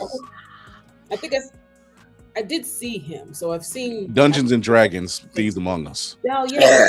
Okay. That's right. Okay. So He's what the hell? I don't know what you We don't know either. I did nothing. I was sitting there talking, and my hand was not even on the fucking keyboard, bro. I looked down, I looked up, and it was gone. I was like, I felt like I got hit by a Filipino mama. You not be here. What you doing? You don't belong in the house. Right. No, you get out here, no adobo, and just smack me out of here. Tafari.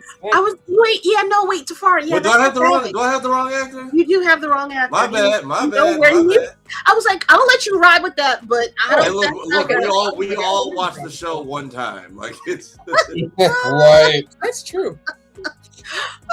Very true. Wait, what? Gravik is Kingsley Benadier. Okay.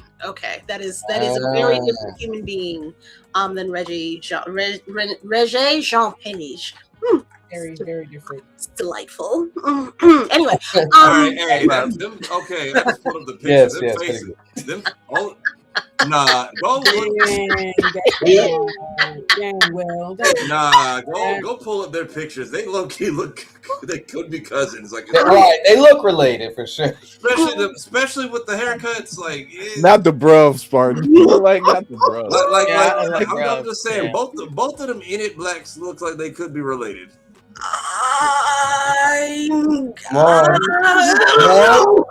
They can't be cousins. Maybe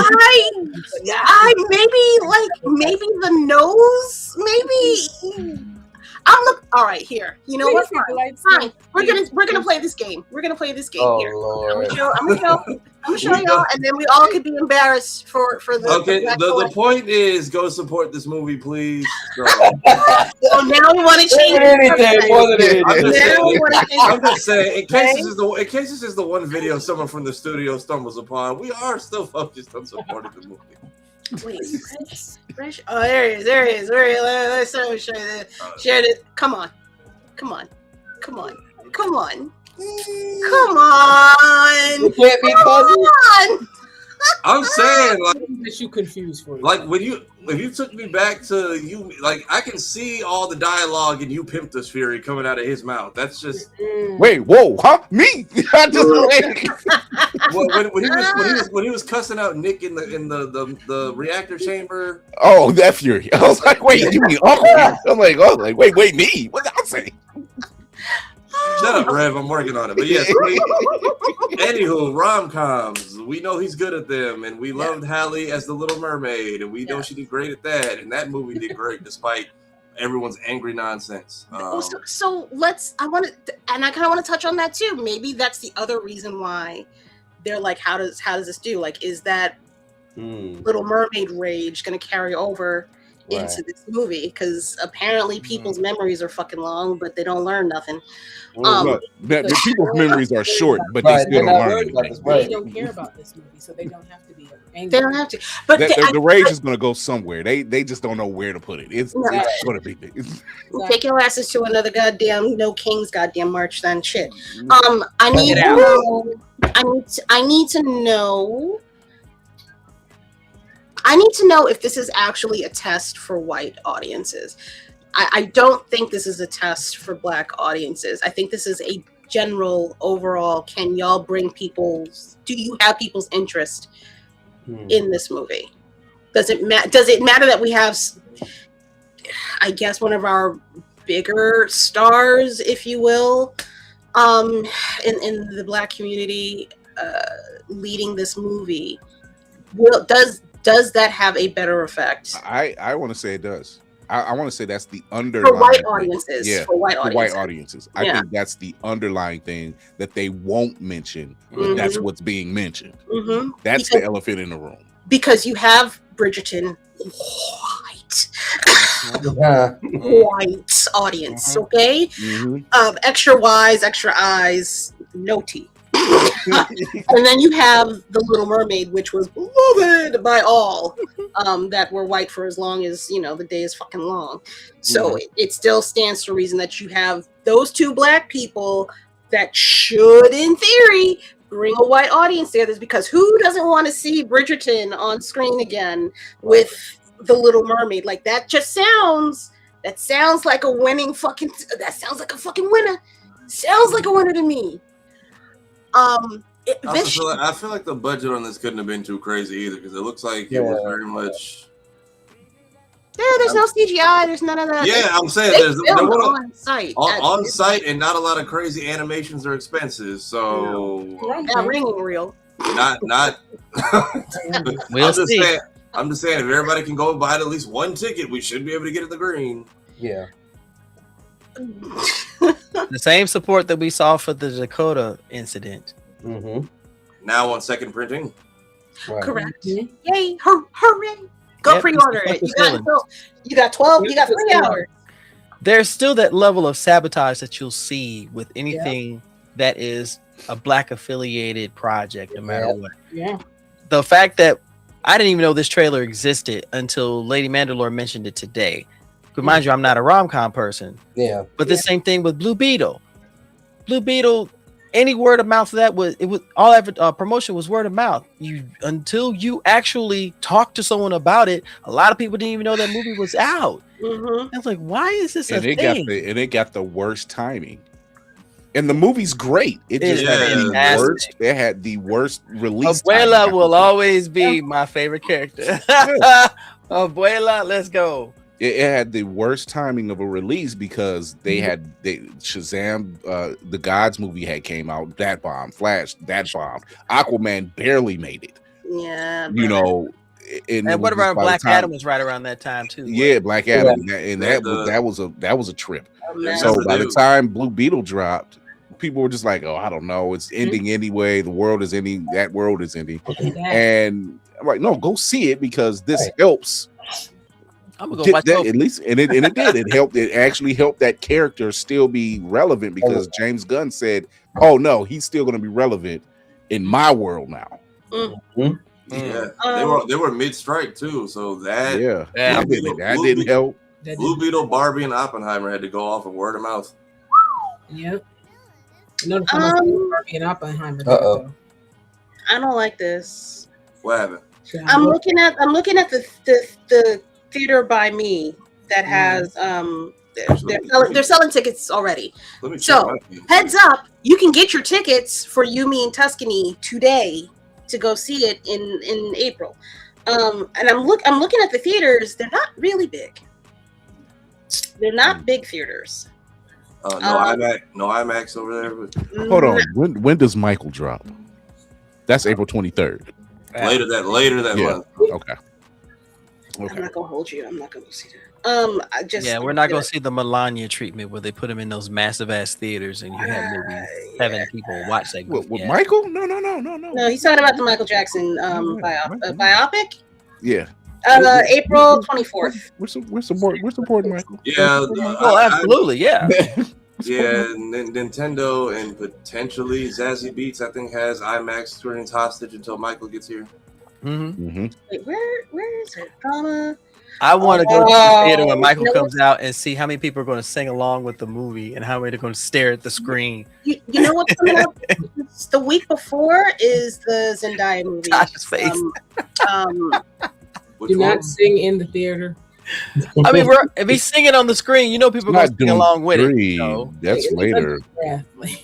That sister's in so much stuff right now this year. Zendaya. She's like in 4 different projects. I think she's in a movie like damn near every month until freaking August. Yeah, so good for her. Really, Spartan? Really, Spartan? Really? I'm not putting. You know really? What? You know what? I'll put it up. Yeah. Nigga. You want to see it? You want to say? Why are you like this? Is it bad we haven't seen presented by Pepsi? Why are you like this, man? He is laughing his ass off right now. I can tell. He's cracking himself up. He woke up the baby. I hope you know that baby's going. Suri's gonna pull at your shit right now, sir. Just so you know. But hi Joni, what it is, bro? What up, Joni? Hey yo, Joni, what up? Hey, Lord, Kai said. Oh no, wait, hold on, wait. Y'all is talking. Wait a minute, goddamn. Let me get the goddamn the shit up, shit. It's a party. It's a party. It is a party, but I love it. Kai says, oh no, Rev Roger says that you can't sell tickets with low distribution. So that's why I was bringing up. It's a little concerning that they're putting these in small theaters. So that already tells me they don't have a lot of faith in this movie. Right. Now let's be honest. All rom-coms, they are not $1 billion films. Those days are long gone. I don't think I haven't seen one rom-com that's been considered, it's breaking box office. That's never happened. They look at they're based off of what they get for their first weekend, second weekend. It's a little different from summer blockbuster. Right. Franchise films or something like that. So their gauge is a little different. So if they say, okay, it made, I don't know, we'll just say $1 million. We'll just say close to $1 million. That's considered good for them. I will say the Michael Jackson movie's got a lot more fucking screenings and a lot more. Oh, of course. The people that robbed his publishing are making sure that gets put everywhere. That's what I'm saying. It's not like it's going. I don't even, honestly. Who would you want that money to go to in that family? I mean, that's shady. That's shady as shit. I mean, they have some. It's just not all. That's just it. So the people that did their best. Janet. As I said, Janet's here somewhere. You know. Yeah, he's got heirs. She's had some pull on this one. So he has heirs, consultants, and people that get it. It's just he had so much. It's like Mansa Musa. He had so much of it. Yeah. It's just that there's enough of it that even if you got a scrap of it, you still get a lot off of return. So now the people that tried to tear him down are now trying to play nice and be like, oh, we should all go see it, which we're going to go see, especially when they got his nephew to be in it. So clearly the estate was at least contacted and brought into this. Mm-hmm. So at least there's some level of y'all ain't go, if you're going to tell it right. Mm-hmm. And Janet was behind that pick. Yeah. Was she? She was a part of that pick. Conflicting things, like either she was like, no, I don't want to have no parts of it. But now if you are, I don't know what to fucking do. She wasn't a final decision, but she was a part of that process. Okay. Yeah. All right. If Janet signs up, look, the reason why I've been giving that movie a hard side eye is honestly Janet, because Janet did not play about her fucking brother, not even in time. And I haven't heard her say anything, so I'll look that up. Janet, hey, girl, let me know what's going on. We're talking about his nephew, which so far everything looks key to key. Okay. And then there's the Flex Alexander version, which I feel like I feel like you would different time, but it was different time. It was a different time, but we were just like, what the hell is that? Hey, Flex said y'all complained they got Homeboys and Out of Space canceled. I needed money, so. Sir, you mean to tell me if you asked them to put your makeup on like 2 shades darker, you okay? All right, bro. All right, you got it. I needed a check. That's cool. When's the last time Jolly Yellow Nerd says when? God damn it! If this guy, I did lose it. The chat is moving. We're preparing you for when you hit those numbers. It's all right. Yeah, apparently Janet and Jermaine had a beef about the movie during the private screening. So. Okay. Makes sense. Jermaine, stand down, Jermaine. You're a cousin. Stand down, Jermaine. Shut up. Stand down. Maybe Jermaine, you're a cousin. Shut up. If that gives them time to go back and do reshoots, because if Janice says that means go back and get that cast back in there. I'm not gonna hold you. I don't trust nobody that names their kid Your Majesty. It's a little. It's a little. I mean, you can name your child whatever you want to. Now, well, this is my son Jamaji and my daughter Jumanji. Oh God! I mean, Sharpies and stuff. I'm gonna just stop. saying. I'm gonna stop before we insult somebody or hurt somebody. my delegation comes after me. Y'all better leave me alone. I'm not trying that shit. No, I mean, I said it. Come for me. we want our stories told right, especially when they're based on real events. So yeah. Like there's even a weird section of Sonic fans going to go see Michael Jackson because there's not a 0 chance he's not in it.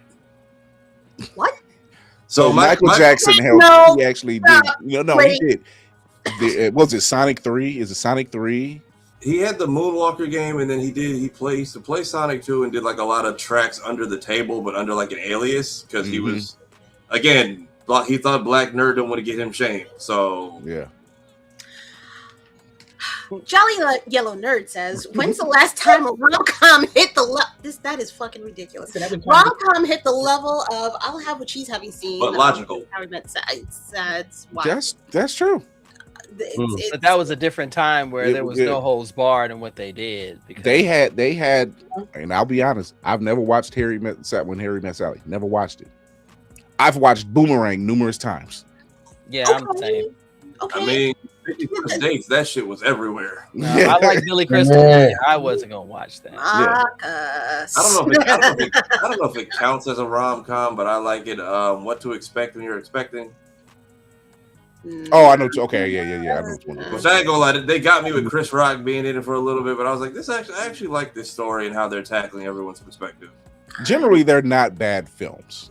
Right. Rom-coms tend to not be bad films. It's just not your first go-to. Don't tend to do that either. It's not. I feel like this one might be a little bit. It's not going to be different. I'm not going to hold you. It's probably going to be damn near exactly the same, but the only difference is Black love. Black love. And, but that is different for me. Black characters deserve to be able to do those same kind of rom-coms. Right. Just be goofy, silly, lines, and be able to do that because we could do that too. Right. I'm not doing that shit, but you know. Good enough for me. Good enough for me. No, even Eddie Murphy said the same thing though when he was being interviewed when Boomerang was coming out. He was talking about the same thing. He said, why can't we have these types of leads? Why can't we be the successful business people that have these love lives? Why can't he was right. Right. He's absolutely right. You know, and he was, like I said, he was spearheading a lot of that. So when you see something like Boomerang, when you see something like Mo Money, when you see something like Strictly Business, when you see those types of films, they have a comedic tone, but that's why they're romantic comedies. Then you get it. It's fine. Hell, I'd go as far as saying there was a level of romantic comedy in Blank Man.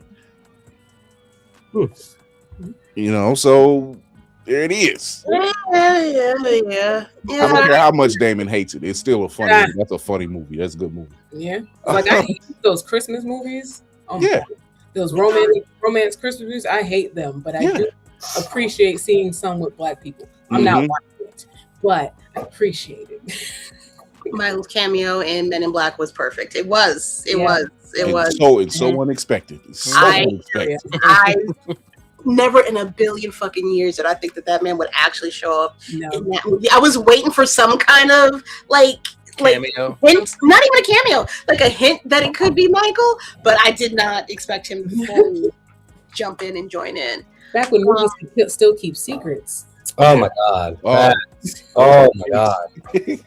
God, I hate Homer. Shout out to James Gunn. I think we got and Spider-Man, Brand New Day. I think we've got secrets. We're getting back into shutting the fuck up about shit, and I'm enjoying that. I'm enjoying being surprised. It's James Gunn. It's James Gunn fully addressing somebody online when they're saying something where they're trust me, bro. No, he gets online. He says no. I didn't approve nothing. What are you talking about? Nobody over here that wants a check said that. So where are you getting your information from? Yeah, thanks, Nintendo. I didn't need that a week before the movie. Oh my god, right, bro? Like y'all could have kept that, dog. Like it's out in like 48 hours. Why? And the thing is, like, people were already speculating, but I'm like, that could have easily been the son or the father. I would have been cool with James McCloud. Mm-hmm. Yeah, like, bro. We were happy, but like, yeah, it was. Could have waited. You could have waited. Like, we got Rob and the Pikmin are confirmed. That was enough. Smash Bros movie. That's what I'm ready for. I know that's kind of where we're headed, but I'm like, I didn't need the solid confirmation. No, off screen. They know that exactly. Will Nintendo said we got your money already? They already know. They could drop the entire screenplay word for word. They could have a puppet show up on YouTube. They know y'all still going to see that goddamn movie. Y'all do everything except check the U.S. government for them tweets. Ooh. Oh Lord! Like, I'm just saying, I have seen y'all attack. Like, I'm just saying.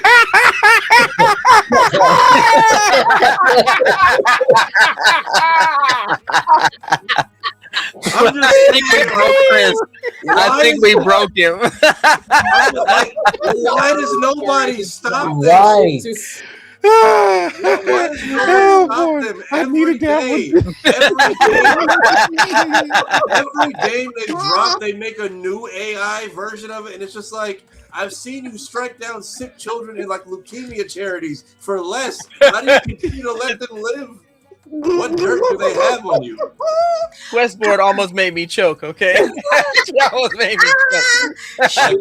You're funny as shit. Like I can already, like, I see the petty already. I see y'all fool everyone out to Japan versus coming over here to do promo. I peep game. Like, was that Nintendo? I thought that was Red Bull. No, both. Red Bull's been flying everybody out for months for a bunch of different things. I don't know why. But at the same. But I guess it's easy to get all the Americans on the same flight because everyone's there, like, doing 50 different side missions. But for Nintendo, they're just like, yeah, y'all got it over there. If you want to see Mario, come here. Like, yeah. Oh wow. Ew. I don't. It's like y'all messing up over there. Yeah, I don't blame them. I'm not sending a bunch of Japanese ambassadors to America in the middle of all this shit, especially with flights. They'll never get home. Like, no. Yeah, y'all over there. They got to deal with too much. They're just like, you know what? You can come over here. When's the next game coming out? Miyamoto is stuck in America, so like, I mean, by the time they get there, they're probably not going to want to leave Japan anyway. It was like, what, deal with those lines? Yeah, they're fine. If they flew over here, the CEO would just be doing a Nintendo Direct from his hotel room. He's never going home. Like, he's like, for the next Nintendo Direct will be done from the next Direct will be done from the Hilton Hotel in Suite 43B. Like, yeah. I gotta check that. I see that. I would have vomited immediately. He did that. I am texting him right now. Oh, Jesus. But he loves. But he said. But he sorry. He real sorry. Oh, bro. But you know. Swear. It's nice to see celebrities get kerflummoxed and such, like just like regular people. Regular folk. Yeah, it was a regular person, peoples. Okay, because I for sure would have done the exact same shit. I'm like, all right, I only got 2 seconds. I gotta figure out hi. Oh, I love you. You're my dude with the music. Okay, I'm just gonna get in this hole and die. That's literally what it felt like. Right. I've gotten good at that. I've gotten good at that. You do all the handshakes and then just flip on the last one and pose. Oh God. I said the same thing. I'm like, no. Jack's the good one. Oh wait. Oh goddamn. Yeah. Hey, speaking of funded Kickstarters, Dark City Comics. Congratulations. Oh, your comic as well. I cannot wait for people to read it. I'm going to be reviewing it as soon as I get my copy. Oh, brother. Did you miss? You missed a little bit of shade, a little bit of tea, a lot of it. Ooh, You missed a lot. A shit ton of fuckery. Not a little bit, a lot. I hate New York City. Yay. You know what? I would say what y'all will about Norfolk, Virginia. I don't hear that shit outside my door. Ooh. There's nobody but you on that road. What you mean? See, that's why you uncultured swine. You need to bring your happy ass down here. He said everybody live an hour away from each other. Rev, relax. Mom Donnie. I mean, he is helping. I feel like that's the help. Okay. Also, Japan is looking for brothers to come back. No, thank you. Hey, no, don't fall for that trap. It's a trap. Don't fall for that trap.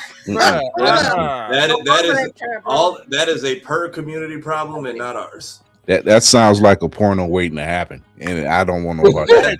That is somebody's fantasy trip. What is that? Hostel? That sounds like hostel. Yeah. Don't do that. If you spend more time with each other than sending off racist tweets, you would have this problem fixed by tomorrow. If you would stop putting people, looking a little blackface-ist, yeah. In some of your some of your animes. Wow. It would be a little bit better. Shout out to Gachaku, you doing it right, girl. I love you. Same with Toyotaro. Same with Toyotaro. Like in Dragon Ball, he is definitely stepping up the game. With how he's like Loki setting up Piccolo with his granddaughter's teacher, and then I don't know if we get another time skip, but like looking like Goku's son might go into the Black Forest too. Right.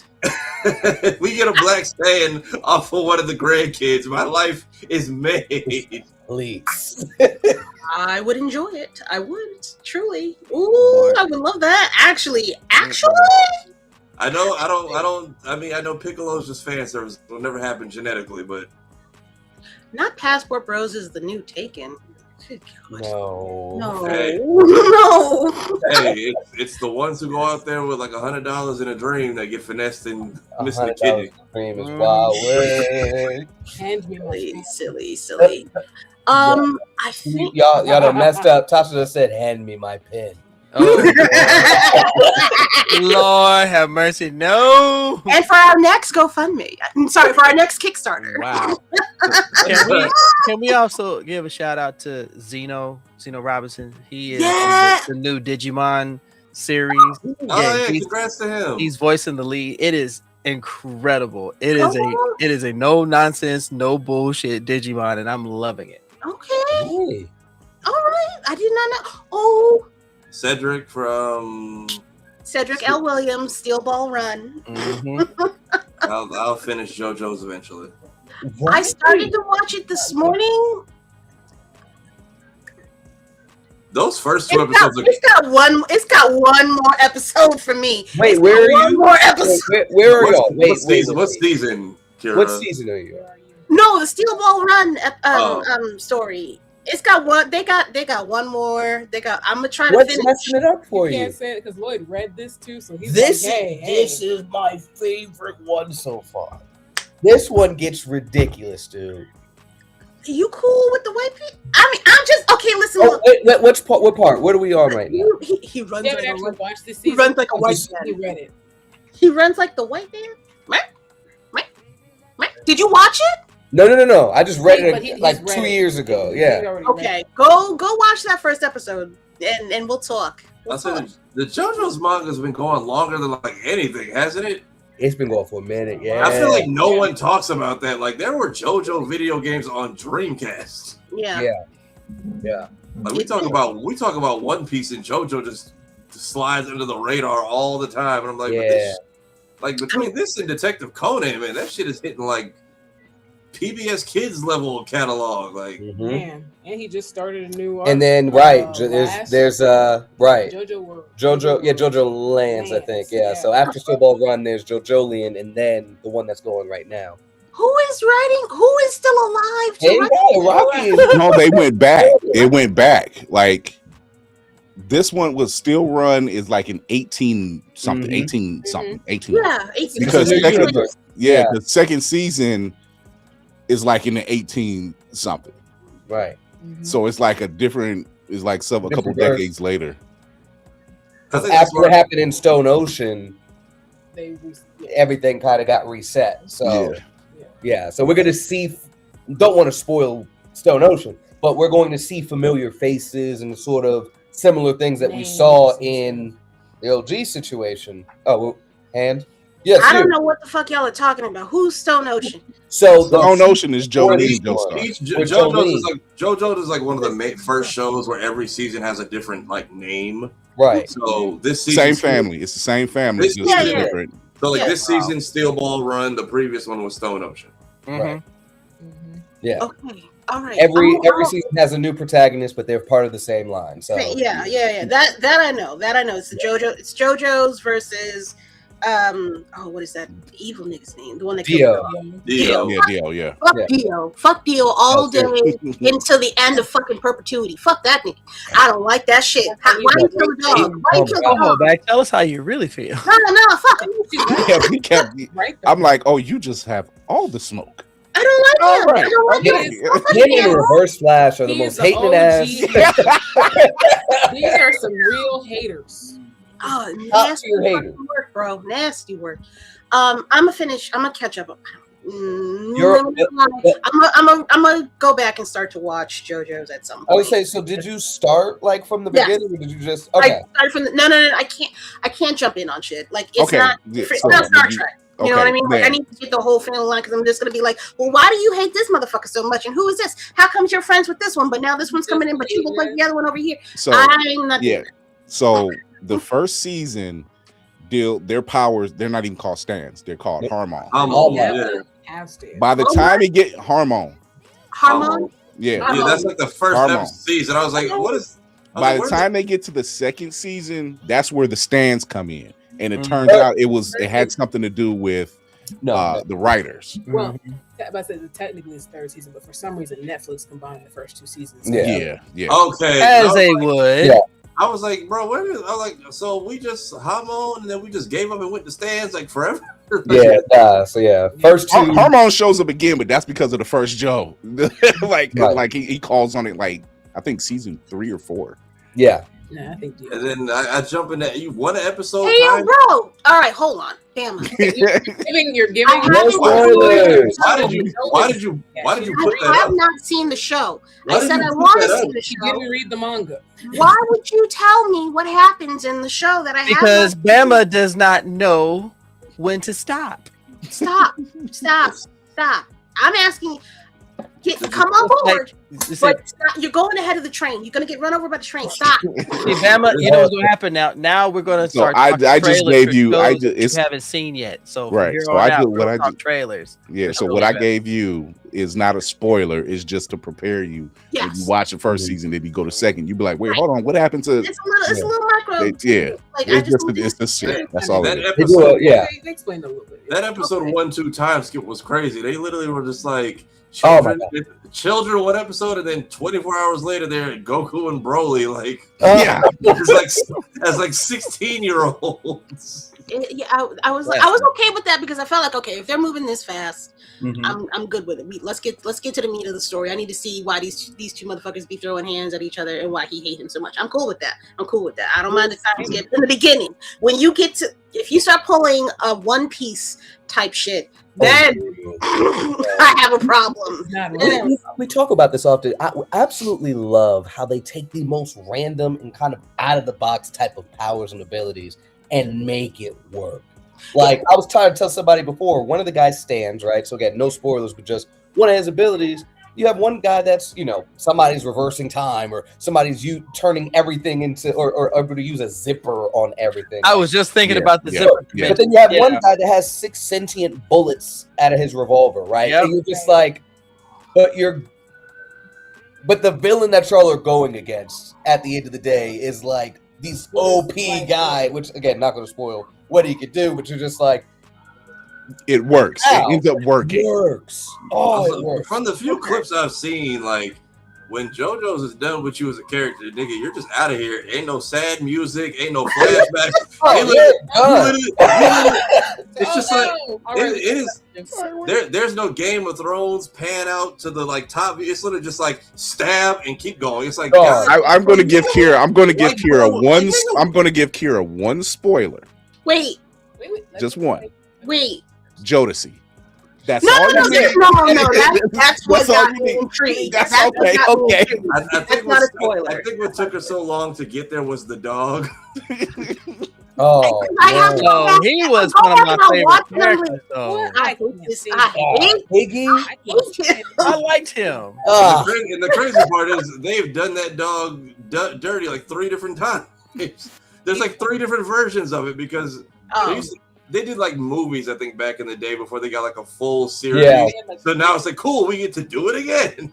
Oh my god. There's And those nothing movies funnier. were- There's Why? nothing funnier than when my son was watching JoJo, and this was when it was on Adult Swim. It was Toonami at night, and I'm walking by. I knew he was watching one anime, and then I hear Jodeci, and I'm like, "You watching BET? What are you watching?" He told me, and I'm like, "That is odd." Very odd. And that's another fun thing. It's like- bizarre. Right, and all of the stands, like the creator of the series is a big music head, right? And so Yeah. all of the stands, a lot of some of the tie-ins with the abilities, is all based on music, bands, artists, what have you. a lot of black artists too. Like Yes. a lot of black R&B artists. I think they had. I think. I know for sure Prince is one of them. Prince, yeah, Josuke, Josuke for For sure. sure.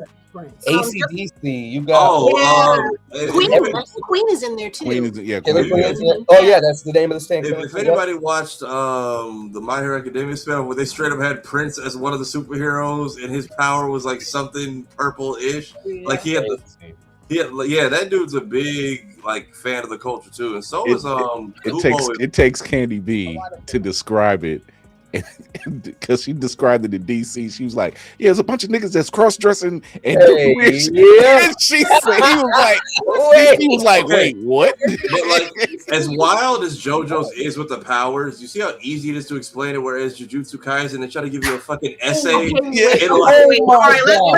let's get into it. Let's get into it. Wait, what you got, Touch? Well, every time someone does one thing, I have to get 5 minutes of exposition on how it works because your power system is broken. There's no system. There's no system. There is no.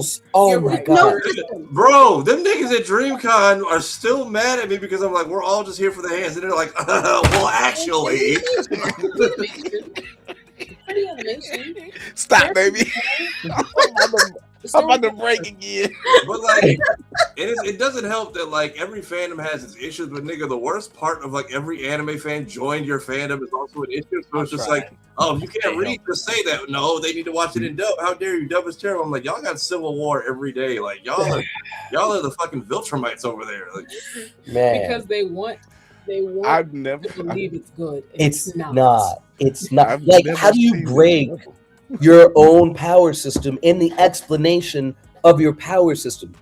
Not going to spoil anything in the manga, but they talk about the little binding vow or binding whatever situation with the abilities. Gojo versus Sukuna, not spoiling that at all. But he does a binding situation to be able to utilize his abilities with no extra stuff, but then grows arms and an extra mouth to do the thing anyway. No, let's wait. Here.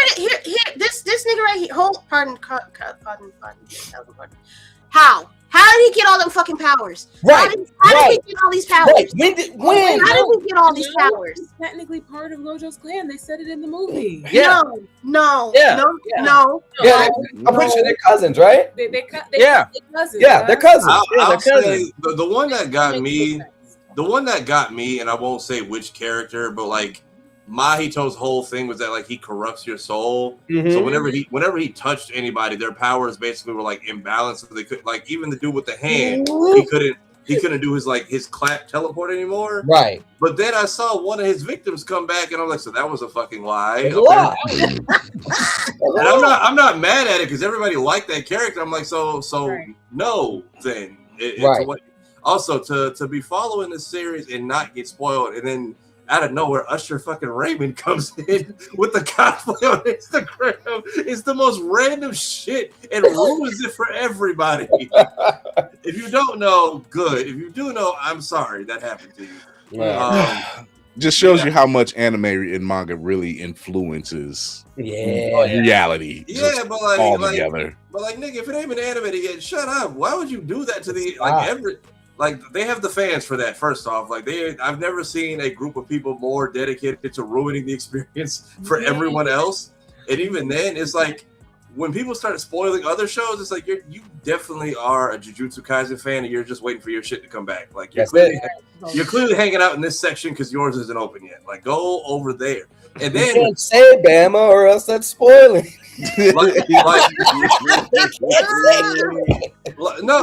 Like those first 3 episodes, they hit us with like essays on screen, and then had the nerve to zoom in on them like this, and it's like nobody reads the job. Look, listen. I had folks who were saying, "Oh, you don't read fast enough." I had folks saying you should pause it. Folks who said if you have to, why do I have to pause the show? I always have excuses. Then there's folks who said if you have to pause it, you just can't keep up. I'm like, I refuse to. And y'all have like Madara Uchiha's eyes because fuck that. and if you went to go see them episodes in theater, I know that had to just be offensive because it was like, here's the Culling Games, and there it went.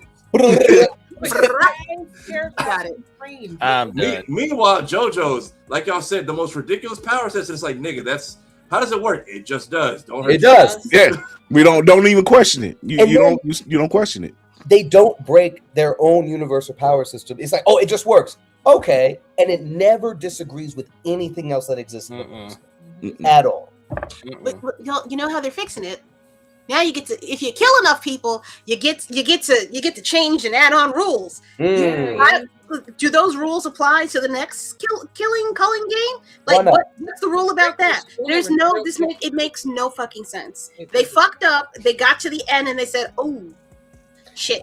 It's kind of how they did first season of JoJo, went from Harmon to Stans. It was just like because I get to the second season, I'm like, whoa, what happened to Harmon? Where do we?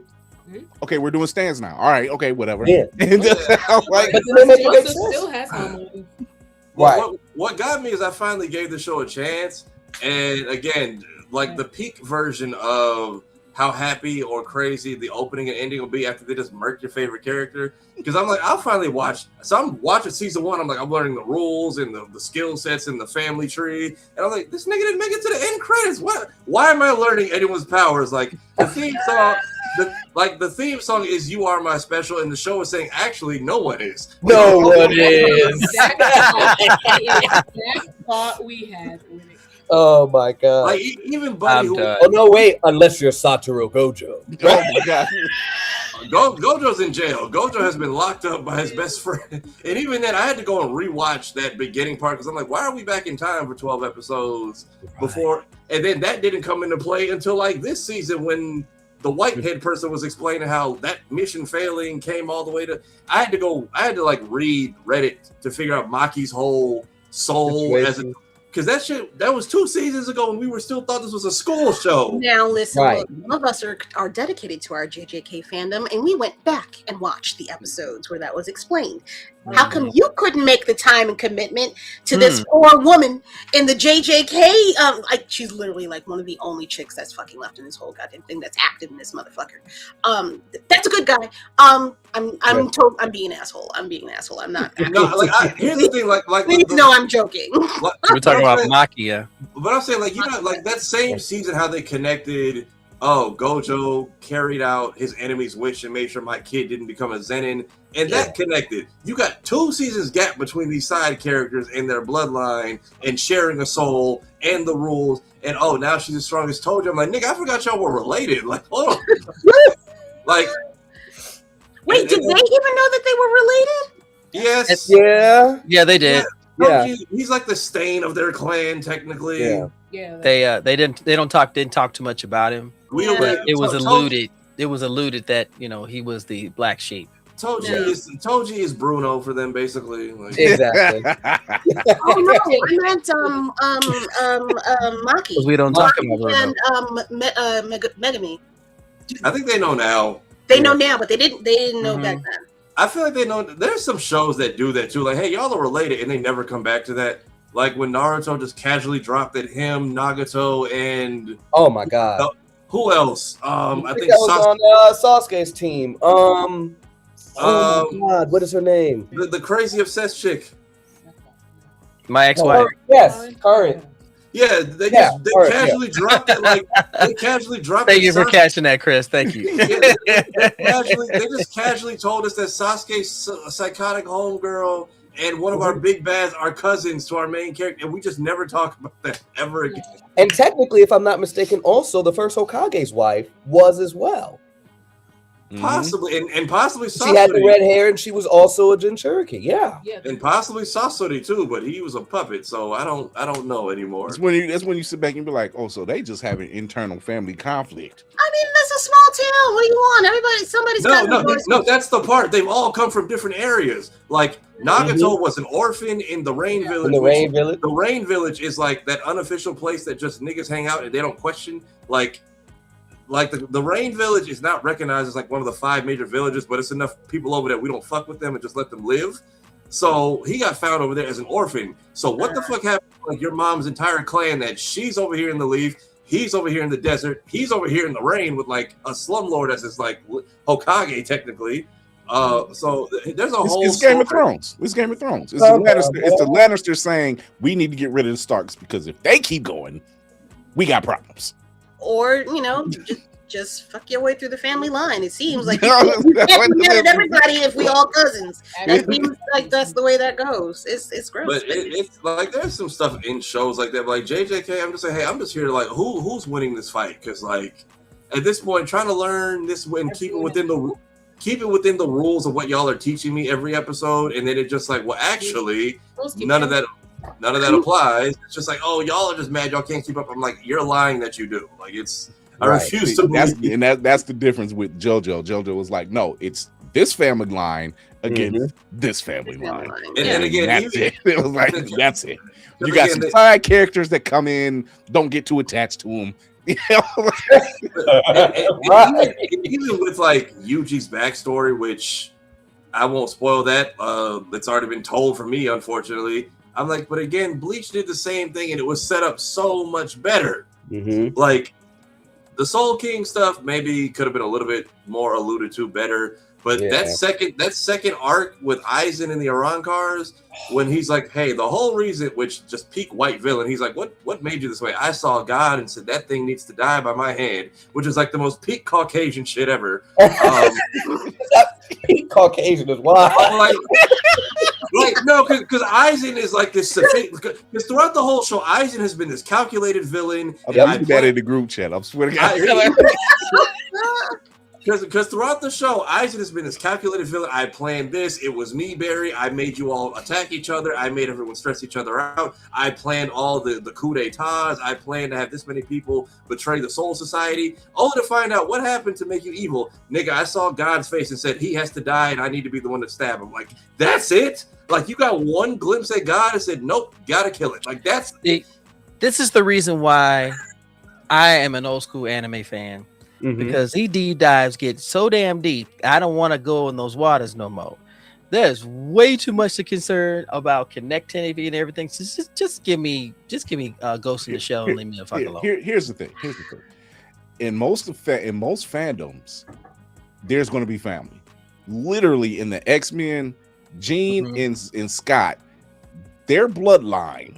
Thanks to Sinister. Hey, finding out about Cable with y'all and finding out about Cable with y'all in real time was like so much fucking fun. Like that. I'm serious. Like, no, that's kind of what I miss about 97. That was the first time that like an old show and a new show has been able to blend together two different groups of people, and now we're all on the same pace. So now when y'all bring, I remember that episode. I actually know what y'all are talking about because this is a continuation, and nobody's like a lot of people. No one else has really like successfully done that, like outside of like Daredevil. But that's like, the creators, they were dead set determined to make sure that the connectivity between X-Men 95 and X-Men 97 was cohesive. Was the X-Men alone, they're the bloodlines alone.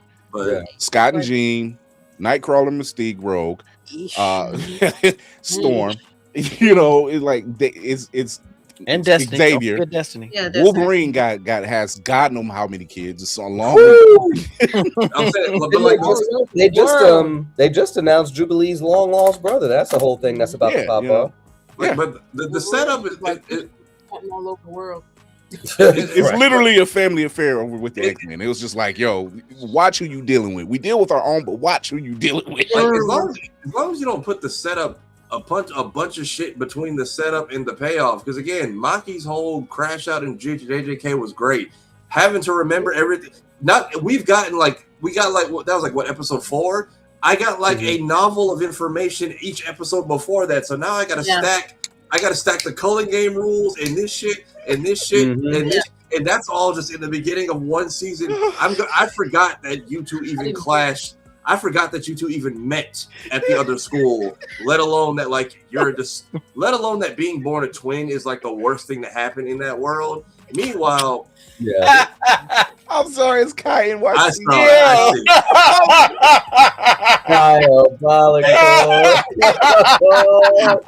Hey, if he is Nick Cannon, then Apocalypse is technically future. Like,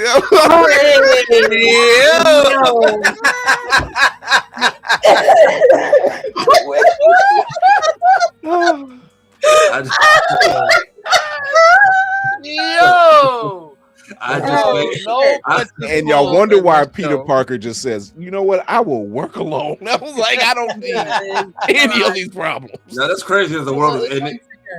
The Dakin is the only child that we really get to see, because I feel like he should be having a whole family reunion of people coming up. You're my dad, right?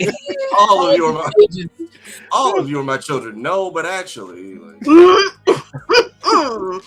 missed a couple payments, pops. And I love that the end of X of '97, Peter and Mary Jane are just like, yeah, I'm not suiting up for this. We're all doomed anyway. I'm just going with my just way too big. Just too wait. Fucking nuts. He's got a point. I mean, if he ends up taking custody of Polaris too, yes, because it seems like everyone forgot her till recently. Like, but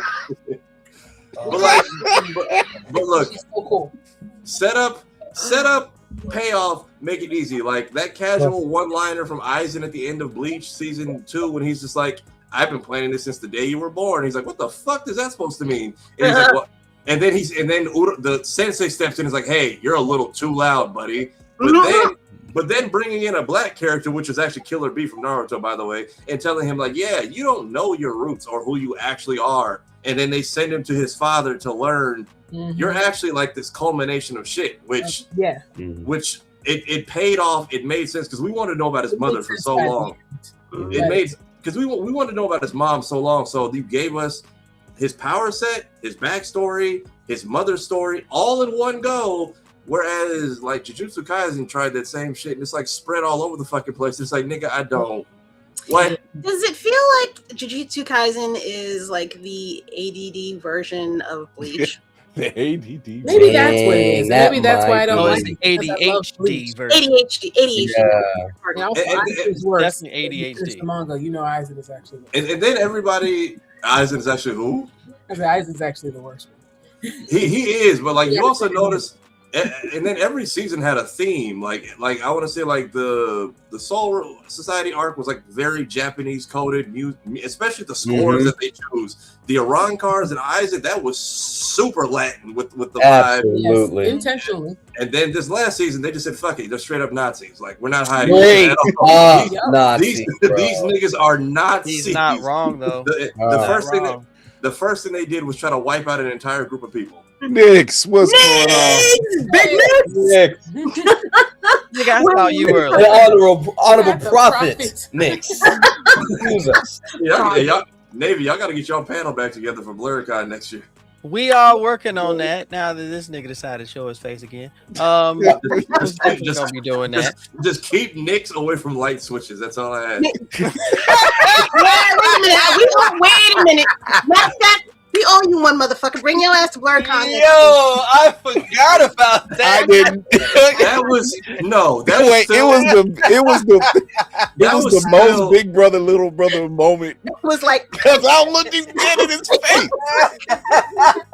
That was the most that was like one of my first trying not to like lose it on camera moments because I'm off to the side so I can see him. But Nix is just like Nick's been drinking all day, so I just see him. And our panel was like at 8:00, So I see Nick's in the back like stumbling, and I see him getting to leave. So he's like, "All right, I'm gonna go," but he kind of like just rolled on the wall on the way out. So Nick's please don't act like he did that by accident. Please don't give him that much credit. Don't give him that much credit. No. He was trying to make a smooth exit, so I saw him trying to like hug the wall on the way out, and he just went bang, and I saw the light switch go out, and then I just saw him like stumble out the door like homeless. He called me like my fault, bro. I'm like, yo, I knew it was you. Mad loud. Like, I saw him. No, because y'all were busy doing the panel, but like I watched him do it in like slow motion. And then try to just smooth play it out the door. But see, this is why you know when you're at BlerdCon, you're with family, because like you don't get mad. Like, wait, he said poor decisions were made. You are. The key word in there is poor. By ounces and liters, decisions were made. But also, I will give credit. But shows that do a good job connecting shit, especially as of this week, fucking Primal and Fire Force, man, y'all got it. That was a beautiful way of connecting your endings of different series or reworking shit that people did not like in the end. Valid. All right, y'all. Okay, I need Fire Force is prime storytelling right now. I fucking love it. I need a new section for the show. I need like a 1 minute. You got 1 minute to convince me to watch this fucking show segment. Why do I need to watch Fire Force? Because you don't need to watch Fire Force. It's just like there was a bunch of new shows that came out at one point, and it was like Fire Force, Dr. Stone, JJK, and like the new season of My Hero, and like 2 out of 4 of those took off, but the other 2 had like a core fandom. But and in the way that they kind of support each other, like every time Dr. Stone ends, Fire Force tags in, and vice versa, so that like no show is left hanging. Mm-hmm. I was never a Dr. Stone fan. It's also got the. I do recall him saying that. Couldn't do it. You gotta meet the Americans. That's all I tell everybody. I couldn't do it. I tried Dr. Stone. I said, nah, I'm not convinced. I'm not convinced. But I like that Dr. Stone proves every show doesn't have to be all action all the time. Yeah. Like you can actually, the fact that it's an end of the world show, but not done in the typical apocalypse format. So now these kids have to revive the planet with what little knowledge they know. But then discovering how what they're fixing now connects to what happened to them 3,000 years ago. Mm-hmm. I won't lie. The ending is you can take it or leave it, depending on how you feel about certain aspects of it. Wait, Fire Force or Stone? Dr. Stone, but Fire Force. What made Fire Force take off? First off, you don't say this about a lot of shows. The sound design is fucking phenomenal. Like. Even if you don't like the fights or the action, the sound design goes crazy for everything that they do. But also, it's got the goodwill that the same guy who made Soul Eater, yep. This is his sequel show, his series. So normally mangaka will just say, "Hey, I have one IP and I'm done." But the fact that he said, "No, here's my new show and project. I'm starting from scratch," and it's not half-assed. There is all kinds of crazy shit in it. It's just, hey, we have these fire powers. And it gets different depending on which generation you are. Mm-hmm. And then you throw crazy ass cult people and religions into it. Finding out that the last cataclysm that caused the world to end, black people were the saviors because they sailed people to safety and no one else knew how to fucking navigate the ocean was also a treat. And finding that out from Zeno Robinson of all people, who was named after a Haitian god. So you convinced me to watch Dr. Stone, which I was no. That was Fire Force just now. Oh, what the fuck? Okay, so this is what I mean. Okay, he didn't introduce it. He kind of melded them together. My bad. How am I supposed to know? Here's the breakdown. You know what I watched them. They dropped together, so I watched them together. That's my bad. That's Fire Force is an amazing show. It's actually the creator has decided to take Soul Eater, which is his original IP. Yeah. Really, he is taking Fire Force and they're blending them together, but the way they're being blended, it's not making you feel stupid. You're just seeing it one episode at a time happen while you're connecting with each of these characters in some way, shape, or form. The main character Shinra, you find out later that he was destined to go down this path, but he bucked the odds, and it's actually an amazing story the way it's told. Do I need to watch Soul Eater in order No. You do not have to watch Soul Eater to get the gist. Basically, if you're a Soul Eater fan, you're just like you find yourself doing the Leonardo DiCaprio meme a bunch of times. It gets, and you're going to be doing it more frequent as the show goes on, and then you're finally going to get a moment that's like, oh, that's why. But as far as Fire Force, Shinra is just Fire Force is basically the firefighters of this world, and Shinra just wants to be. He sees himself as the hero. That's who he's been his whole life. Part of it is a fire burned down his house when he was a kid, but they never found his mom or his brother. So and then he finds out, oh, there's actually, so in this world, it's called spontaneous combustion. People just turn into flame demons, and it can happen to you at random. So the Fire Force comes in, they say a prayer, and then you're out of here. You just got to say goodbye. There's no fixing it. There's no saving you. If you combust, you're out of here. Like, the best they can do is give you a quick and painless burial. So Shinra becomes a fire soldier because depending on how many generations of people in your family have powers, you have stronger powers. But Shinra's also got this mystery of, what the fuck happened to his family? Why do certain people in higher ranking seem to know about it? Why can't we find the reports? Who are these crazy cult people that are trying to start? Because the Great Cataclysm, basically their world is like Earth 2. The world already went through like an apocalypse that allegedly happened, but there's like a religion around it. Here come these other aggressive religious fanatics that are like, no, we're trying to start another apocalypse, and you're going to help us make it happen. And it sounds crazy until you start getting further and further into the show, and it's like, oh, they might actually pull this shit off. There's a lot of betrayals in it, a lot of crazy, just otherworldly shit. His best friend is a nut job who thinks he's a knight, but as he gets further into his delusion, it actually helps him fight better. Like, I ain't gonna lie, finding out that Arthur's blade was just like fucking PVC pipes. Hey, no. Okay, Kai, you might have sold me on this show.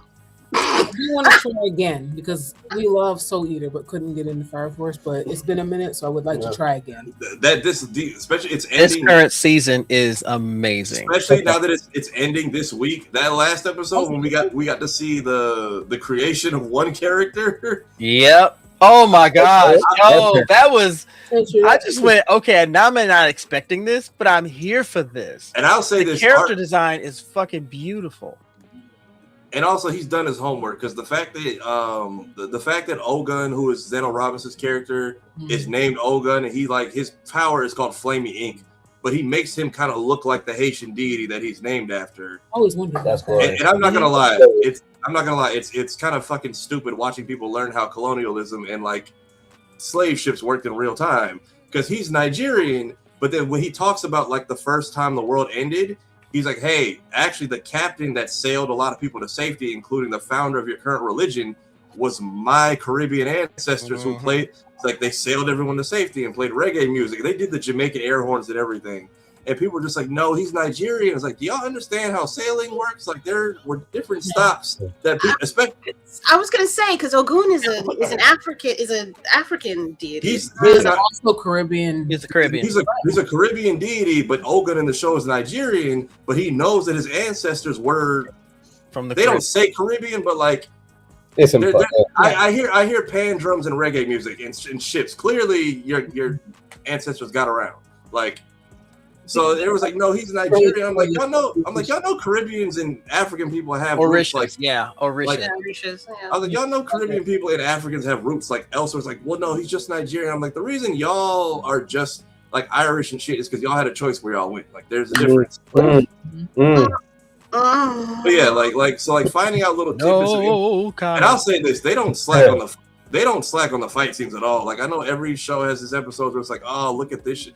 No, like Fire Force, man, they go in. They're getting kicked through buildings, and folks is getting like gutted and stuff. Like there's some episodes like this is gonna be playful. It's like, no, the fuck it's not. Especially the main character Shinra, when he gets to going, it's a wrap. Like it doesn't get super gory, but it's enough action to where it's like, okay, they are fucking boxing in this shit. Y'all sold me on Soul Eater and Culture. because Right. as a woman, I will say because and then as far as Arthur, his best friend or rival in the show, I feel bad. I'll say this: his last fight in this show, I feel bad for every time I ever laughed at him. Like the way his last fight ended, I'm like, yo, I'm sorry for every time I made fun of your like, because his whole thing is like, I'm a knight and I'll slay the demons, and they're just like, all right, whatever the fuck. Like clearly you believe, because his belief is what makes his power stronger. So when he meets somebody that calls themselves a knight or a dragon, low-key, it's like Herbert in Star Wars when the lightsaber gets like bigger. That's literally what happens. But then he actually gets like his destined, or even, and his whole thing is he's kind of like Zorro. He gets lost. So what he does is like, sorry, I was out farming EXP on side quests, but I'm here for the final boss. But it fucking helps, and it's like the dumbest shit. But the payoff is great this season. But he becomes mad OP, and his fight with Dragon was epic. It was absolutely epic. Kira's like, okay. It's like, maybe. He's also one of those characters where it's a little Michael Scott-ish. Like you want to be like, stop with the fucking delusions, but then when it happens, it's like, oh, okay, now I fit. No, because you know there's sometimes where they like knock it off, but then you feel bad after it happens. Because you find that. I feel like Tafari is trying to explain it further, and she's getting further and further away. No. She was in there for a second, and then I'm like, all right, how do I let you go on because there's other people that have watched Fire Force and probably want to talk about this, or do I say, hey, yo, listen, look? Well, I know it's just me and Nancy right now, so. I will say this: I highly recommend it because character development, story, and it gets deep without being so immersive that it loses you. Yeah, you don't have to do a bunch of homework. Literally, here's a quick screenshot if you need it, and then move on. I say start with season 1. Start with season 1. Watch the first 5 episodes. First 5. After that, then you make an assessment. What was the? Give it a shot. Give it a shot. We usually do 3. We do usually do 3. I was gonna say, if you can't get me after 3. Yeah, looking at you, One Piece. I gave that show 300 fucking episodes. You can get Fire Force 5. I keep telling everybody. I keep telling everybody at this point, if you want to try One Piece, don't do the full show. Just watch the movies, because as important as it became later on, and it was like the most skipped arc. I was not watching Skypiea twice. I did. Okay, so now here's the thing that upsets me. I skipped it because everybody was like, "You gotta get to Alabasta. You gotta get to Alabasta." Fine, we'll watch up to Alabasta. We watched the whole arc, and then it was just like, still not feeling this. Well, you just gotta watch Skypiea, and then you like it. So now you're saying that, and it's just like, so when does it become peak? No, so for me, Alabasta was good, but as far as the story and like again payoff. Wano very much comes back to play. Skypiea comes back to play in Wano because we're finally learning more about these sky people and what is it? Wrapped in what the hell? The Fibonacci sequence tested and pop culture references. Yeah. Fibonacci. It is getting the Fibonacci sequence. I'm just gonna say I'm too young to understand. Y'all got it. You've seen Da Vinci Code. You know how this works. I watched it. Da Vinci Code watched me. I'm sorry. Wow. Cool. So all right. Well, he's saying you're saying a lot, and it might be going over a few heads. Mine in particular, because I have not watched a single episode of that show. And literally, I love you. And when I say this, and please do not take offense to this, I'm really sorry. I said 60 seconds. Going on for 15 minutes? Yeah, I was. Hey, look, nigga, you keep running these. You keep meant that started tonight. So right, you stay. Look, you stay hosting. Look, you stay wanting to host group conversations and then never enforcing the rules. And we are black people. You know we will go over if you let us. Oh, okay. Wait, hold on. I don't know. You tell me. Now, you tell me. You talking, sir. I will be more than happy to do it. Man, I said I will stay in the basement. How about this? Now that I have everybody's attention and we back on the road, and we know how to act in people's houses. When I asked specifically and gave you the rules to what I wanted, you then decide to come off and tell me, "Oh well, you don't know how to run your ship." Well, now what? Not everybody. I'm getting mad because she did piss the off, rules. when you She piss did off take 60 Kira, seconds. when you piss off Kira, I have nothing to do with this. I have nothing to do with this. I'm in the basement, so I got shut my damn mouth. She did say 60 seconds. Maybe got It's not for me. I'm trying to be very polite, but if I have to pee on your forehead, I will. Don't make me do it. That was too far. Now I'm saying, I'm just saying, you could have gone Granny's peach tea. Why the forehead? Not the straight peach talk tea. leads to straight understanding, baby. I'm not. Don't make me. Listen, Not look. the peach tea. I'm just saying that's when you make a pee reference. That's usually the one people go to. Like, I am not regular. Not a Snyder reference. All I hear is Chris saying, not the peach tea. I'm not regular motherfuckers. He used a Snyder. I promise. I'll go to. Look, if the bottom is hell, I'll go further. I promise. I promise. Hi. But yeah, I'm not convinced. I hate to tell you. So you did all of that for nothing, and here we are, and I have failed my audience. Thank you for letting me know.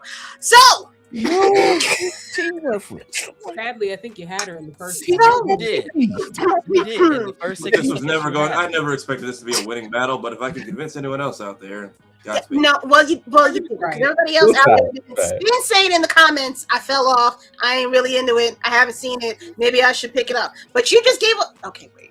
She's talking about pee-pee. What do you mean? This is off the rails. Everybody.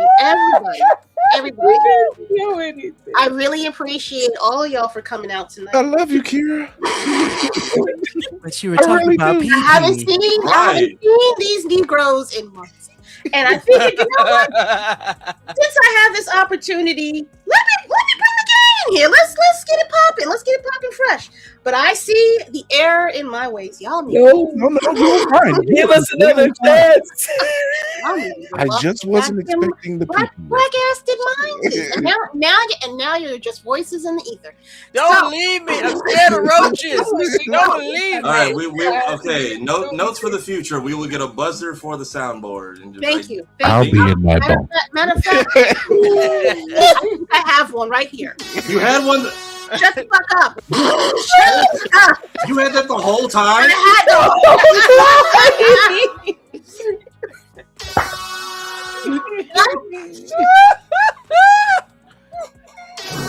Okay.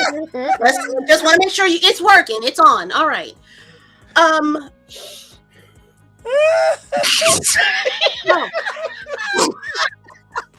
The sucking plate. Oh my god. This emo is brought to you by Osaka Noir. Your number one blurred mystery box in all the world. Thank you. If you guys love your blurred mystery boxes, please check out Osaka Noir. You can get free shipping by using the code RFOB. Wait, nope, hold on, that's y'all. Give me a second. Code RFOB when you go to Osaka Noir. Yeah, support black businesses. Believe black women. When they tell you, I only want 60 seconds. Pause. Don't do it. I got that button hot and ready. I promise. I'll press that motherfucker right now. Hi. The pause is still up. I didn't Okay. say anything. Yes. Moment. So you're telling me to put up the red alert next time on the tip. No, I like this. I like this. This is my favorite thing. It's Right? so abrupt. It's like by the Well, she did a space red alert for me, and I just haven't used it in a while. But, Oh yeah. When we go into a tangent, I should make my own. All right. That feels like a wrap on Roomful of Blerds, ladies and gentlemen. We have gone off the rails, and we have launched ourselves into the stratosphere. None to here word seen or forward seen or something stratosphere. all around. I want to once again say congratulations to these lovely folks right here. I'm going to take this off the screen because that's not for y'all. I will put this up though instead because Midnight Comics 10 $1,000 funded in their Kickstarter. Actually, as a matter of fact, let's go. I want to please talk about your stretch goals. I know y'all ain't talking behind me. I know y'all ain't talking. Please, by all means, talk about your stretch goals. I think people would be very interested in knowing what those all may be.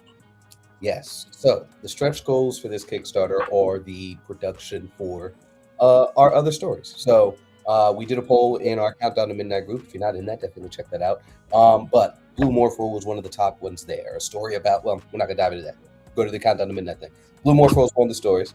That's going to be in there, as well as Dreamweaver and Godhand. Those are the top three at the moment of stories. So as we start hitting some of these stretch goals here, those are the stories that we'll be able to get those full issue ones completed, done, and out. Secondary goal with all of this is to prepare for continued production of these stories, or more frequent release of these stories. So one of our goals is to have a new book every month, right? And so as we hit these stretch goals, now those can get done.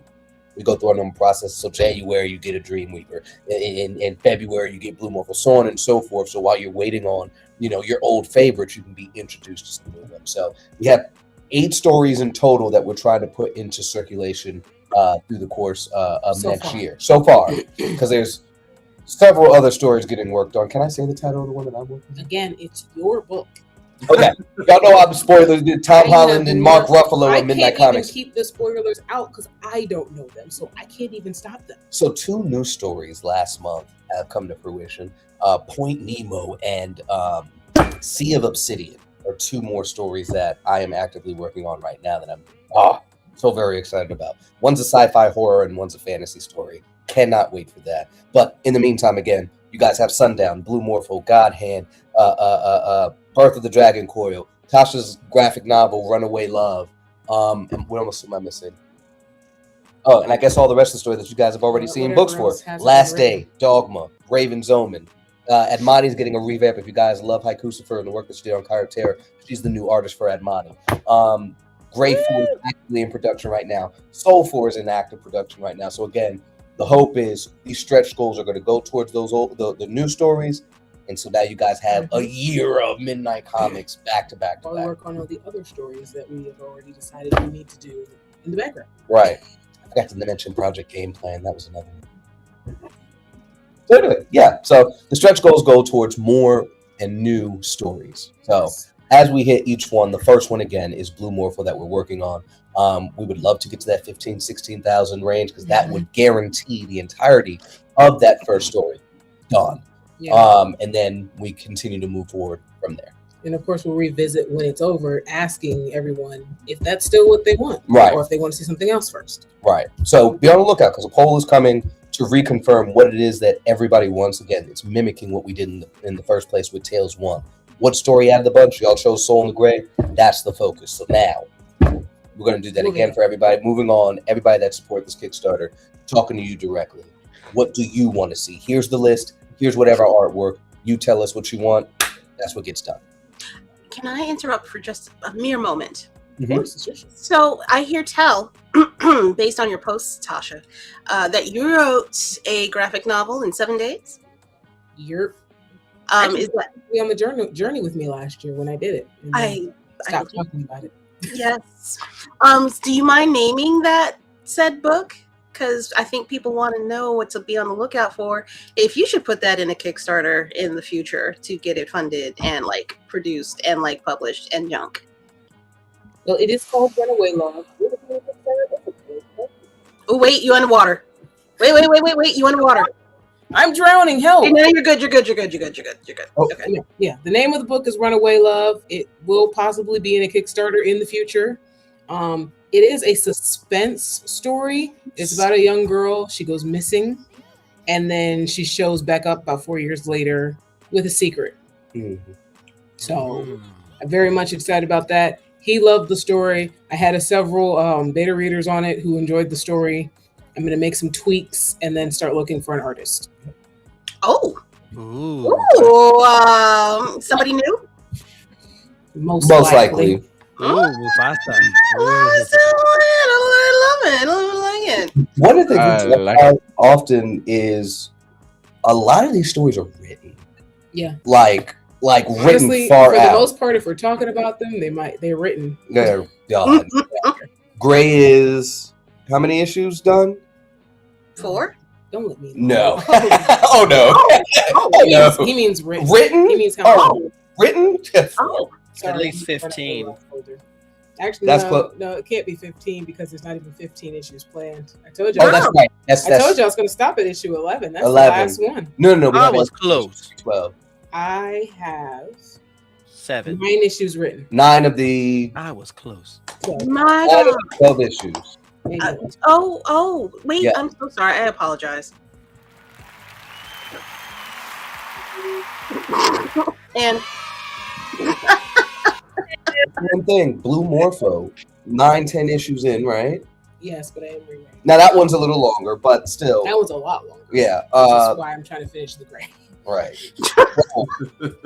Issue 11 is going through a rewrite right now, but that's far enough ahead. So again, a lot of these stories are done. They're written. Right. They're written. Runaway Love is a graphic novel. It's done. It's 150 pages. It's done. Boom. So really, the only thing that's needed is to get the art done. Art done. Yeah.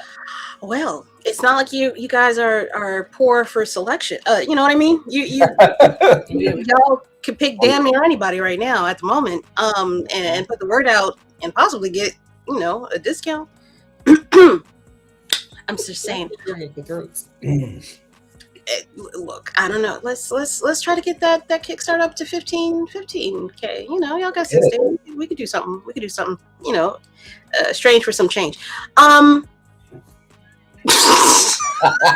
Wait. I'm so sorry. I'm not though. Mr. Captain Fury.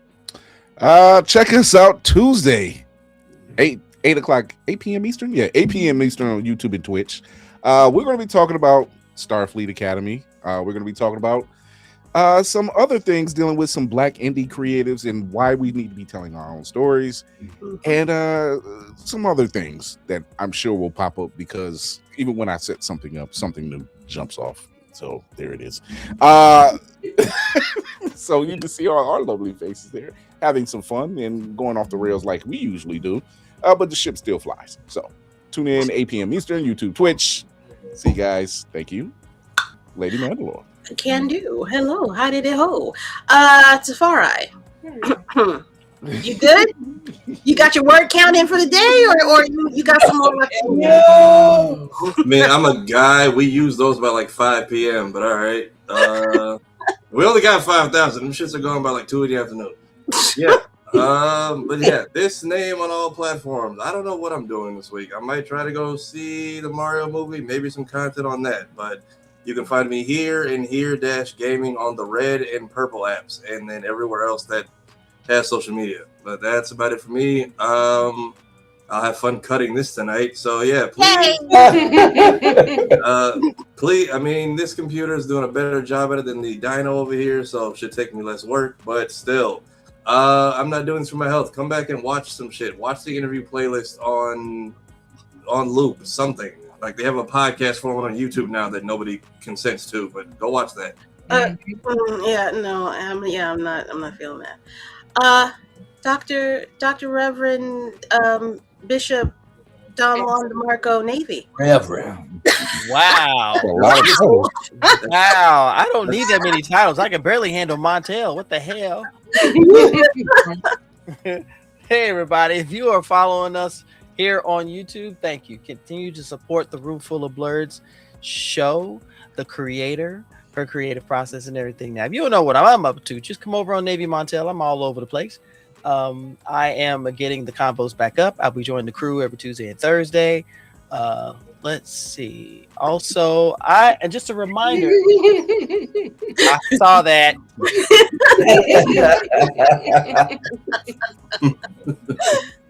Bring it. Let me see your face and you say it anyway.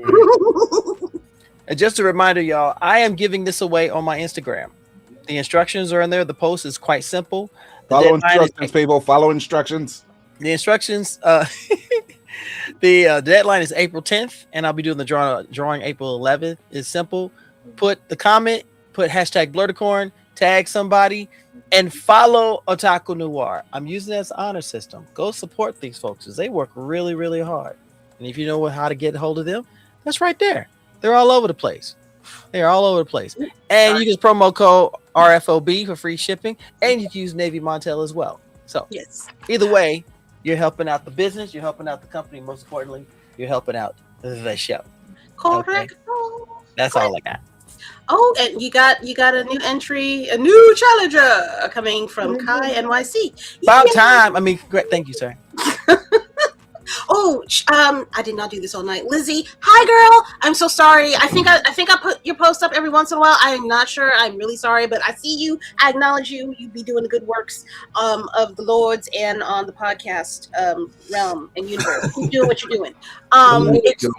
No, Nick, stop. Nick, it. stop, Nick. It. God, why you gotta be one of them, nigga? He's got to make up for lost time. He really does. Wait. Nick, start your podcast. Stop talking shit. Go start your podcast. What are we doing? He's coming back. He's on his way back. He's coming back. All right. Well, in the meantime, why are you here, Nikki? If you gonna start shit on your own show. This is part of the rollout.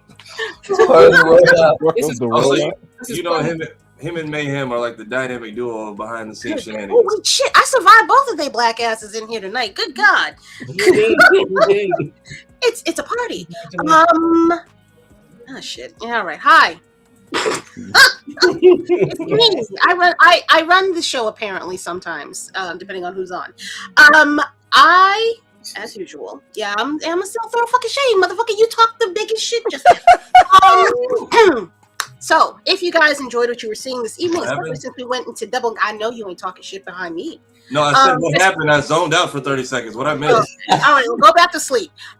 If you liked what you saw this evening, we have more. Definitely check out previous podcasts. We have amazing guests on there, amazing indie comic creatives that need your support, whether they're doing a Kickstarter or not. It's nice to know that people are watching. It's nice to have them see that people are watching them and following them and like what they're doing. So please go back in the archives, take a look at the shows, even if you're just looking at the name of the guests and where to find them. It is appreciated on my end because of views, but also so that you guys can keep track of them. Now, if you don't have time to watch my show, you can always donate to buymeacoffee.com/RFOB. If you would like to donate, that would be great. If you'd like to buy a super chat through YouTube, that would be great too. But it always gets appreciated. I always acknowledge you guys. I need to do that more often, but I can only do that if you guys donate. So please, if you don't mind, just a little bit of money sometimes is okay. All right. Shout out to Miss Quest because she's been running up that their link, but something for good. I appreciate you putting pop. I will see you next Saturday for our D&D session. And just a reminder, I have fucking shit. I've got, god damn it, I hit the wrong damn thing. I've got all these goddamn books that are going to be getting reviewed by me over the next couple of weeks, potentially months. So please be on the lookout. Make sure you go like and follow and subscribe and whatever the hell else you do on all of the social media platforms. I am mainly on Instagram and YouTube. Twitch be kind of wishy-washy with me. But if you're looking for new, interesting worlds and universes to get into, I am your Lady Mandalore. I will not steer you wrong. Okay, this is the way. Ladies and gentlemen, it has been real fun. All right, we had a great time tonight. We will be doing this again. Hold on, let me fix it. We will be doing this again. Oh no, girl. I don't even. We're past the point. I don't know what I did anymore. I'm just here. And look. Navy understands Lato. That's Lato. Y'all got it. Y'all got it in spades. But I appreciate all of you guys for coming by. I really appreciate you. I love y'all. Down to the bone, down to the bed, and even your dirty bath water. Much love. Wait. Hold on. No. What? What? No. What I missed? Oh shit! What I missed? What I missed?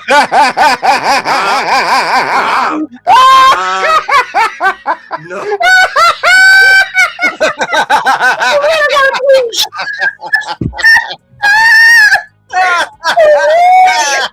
Wait, I'm gonna do it one time. I'm gonna do it 2 seconds. 2 seconds. 2 seconds. It's so Okay, wait, hard. it's gone. It's gone. It's gone. It's not even Tuesday. It's not even Tuesday. Oh, I love it. I did it. I did it. Shut up. What you mean? Ain't nobody scared of you. Ain't nobody scared of you. There's your name call. There's your name caller. Yo, my head hurts. I really appreciate you for coming through, especially at the last minute. It means that much to me. I will see y'all next Sunday. Same time, same room, same place. Be kind to each other. It's one more week until Sunday. I can't wait to do this with y'all again. Have a good night. Bye. Bye.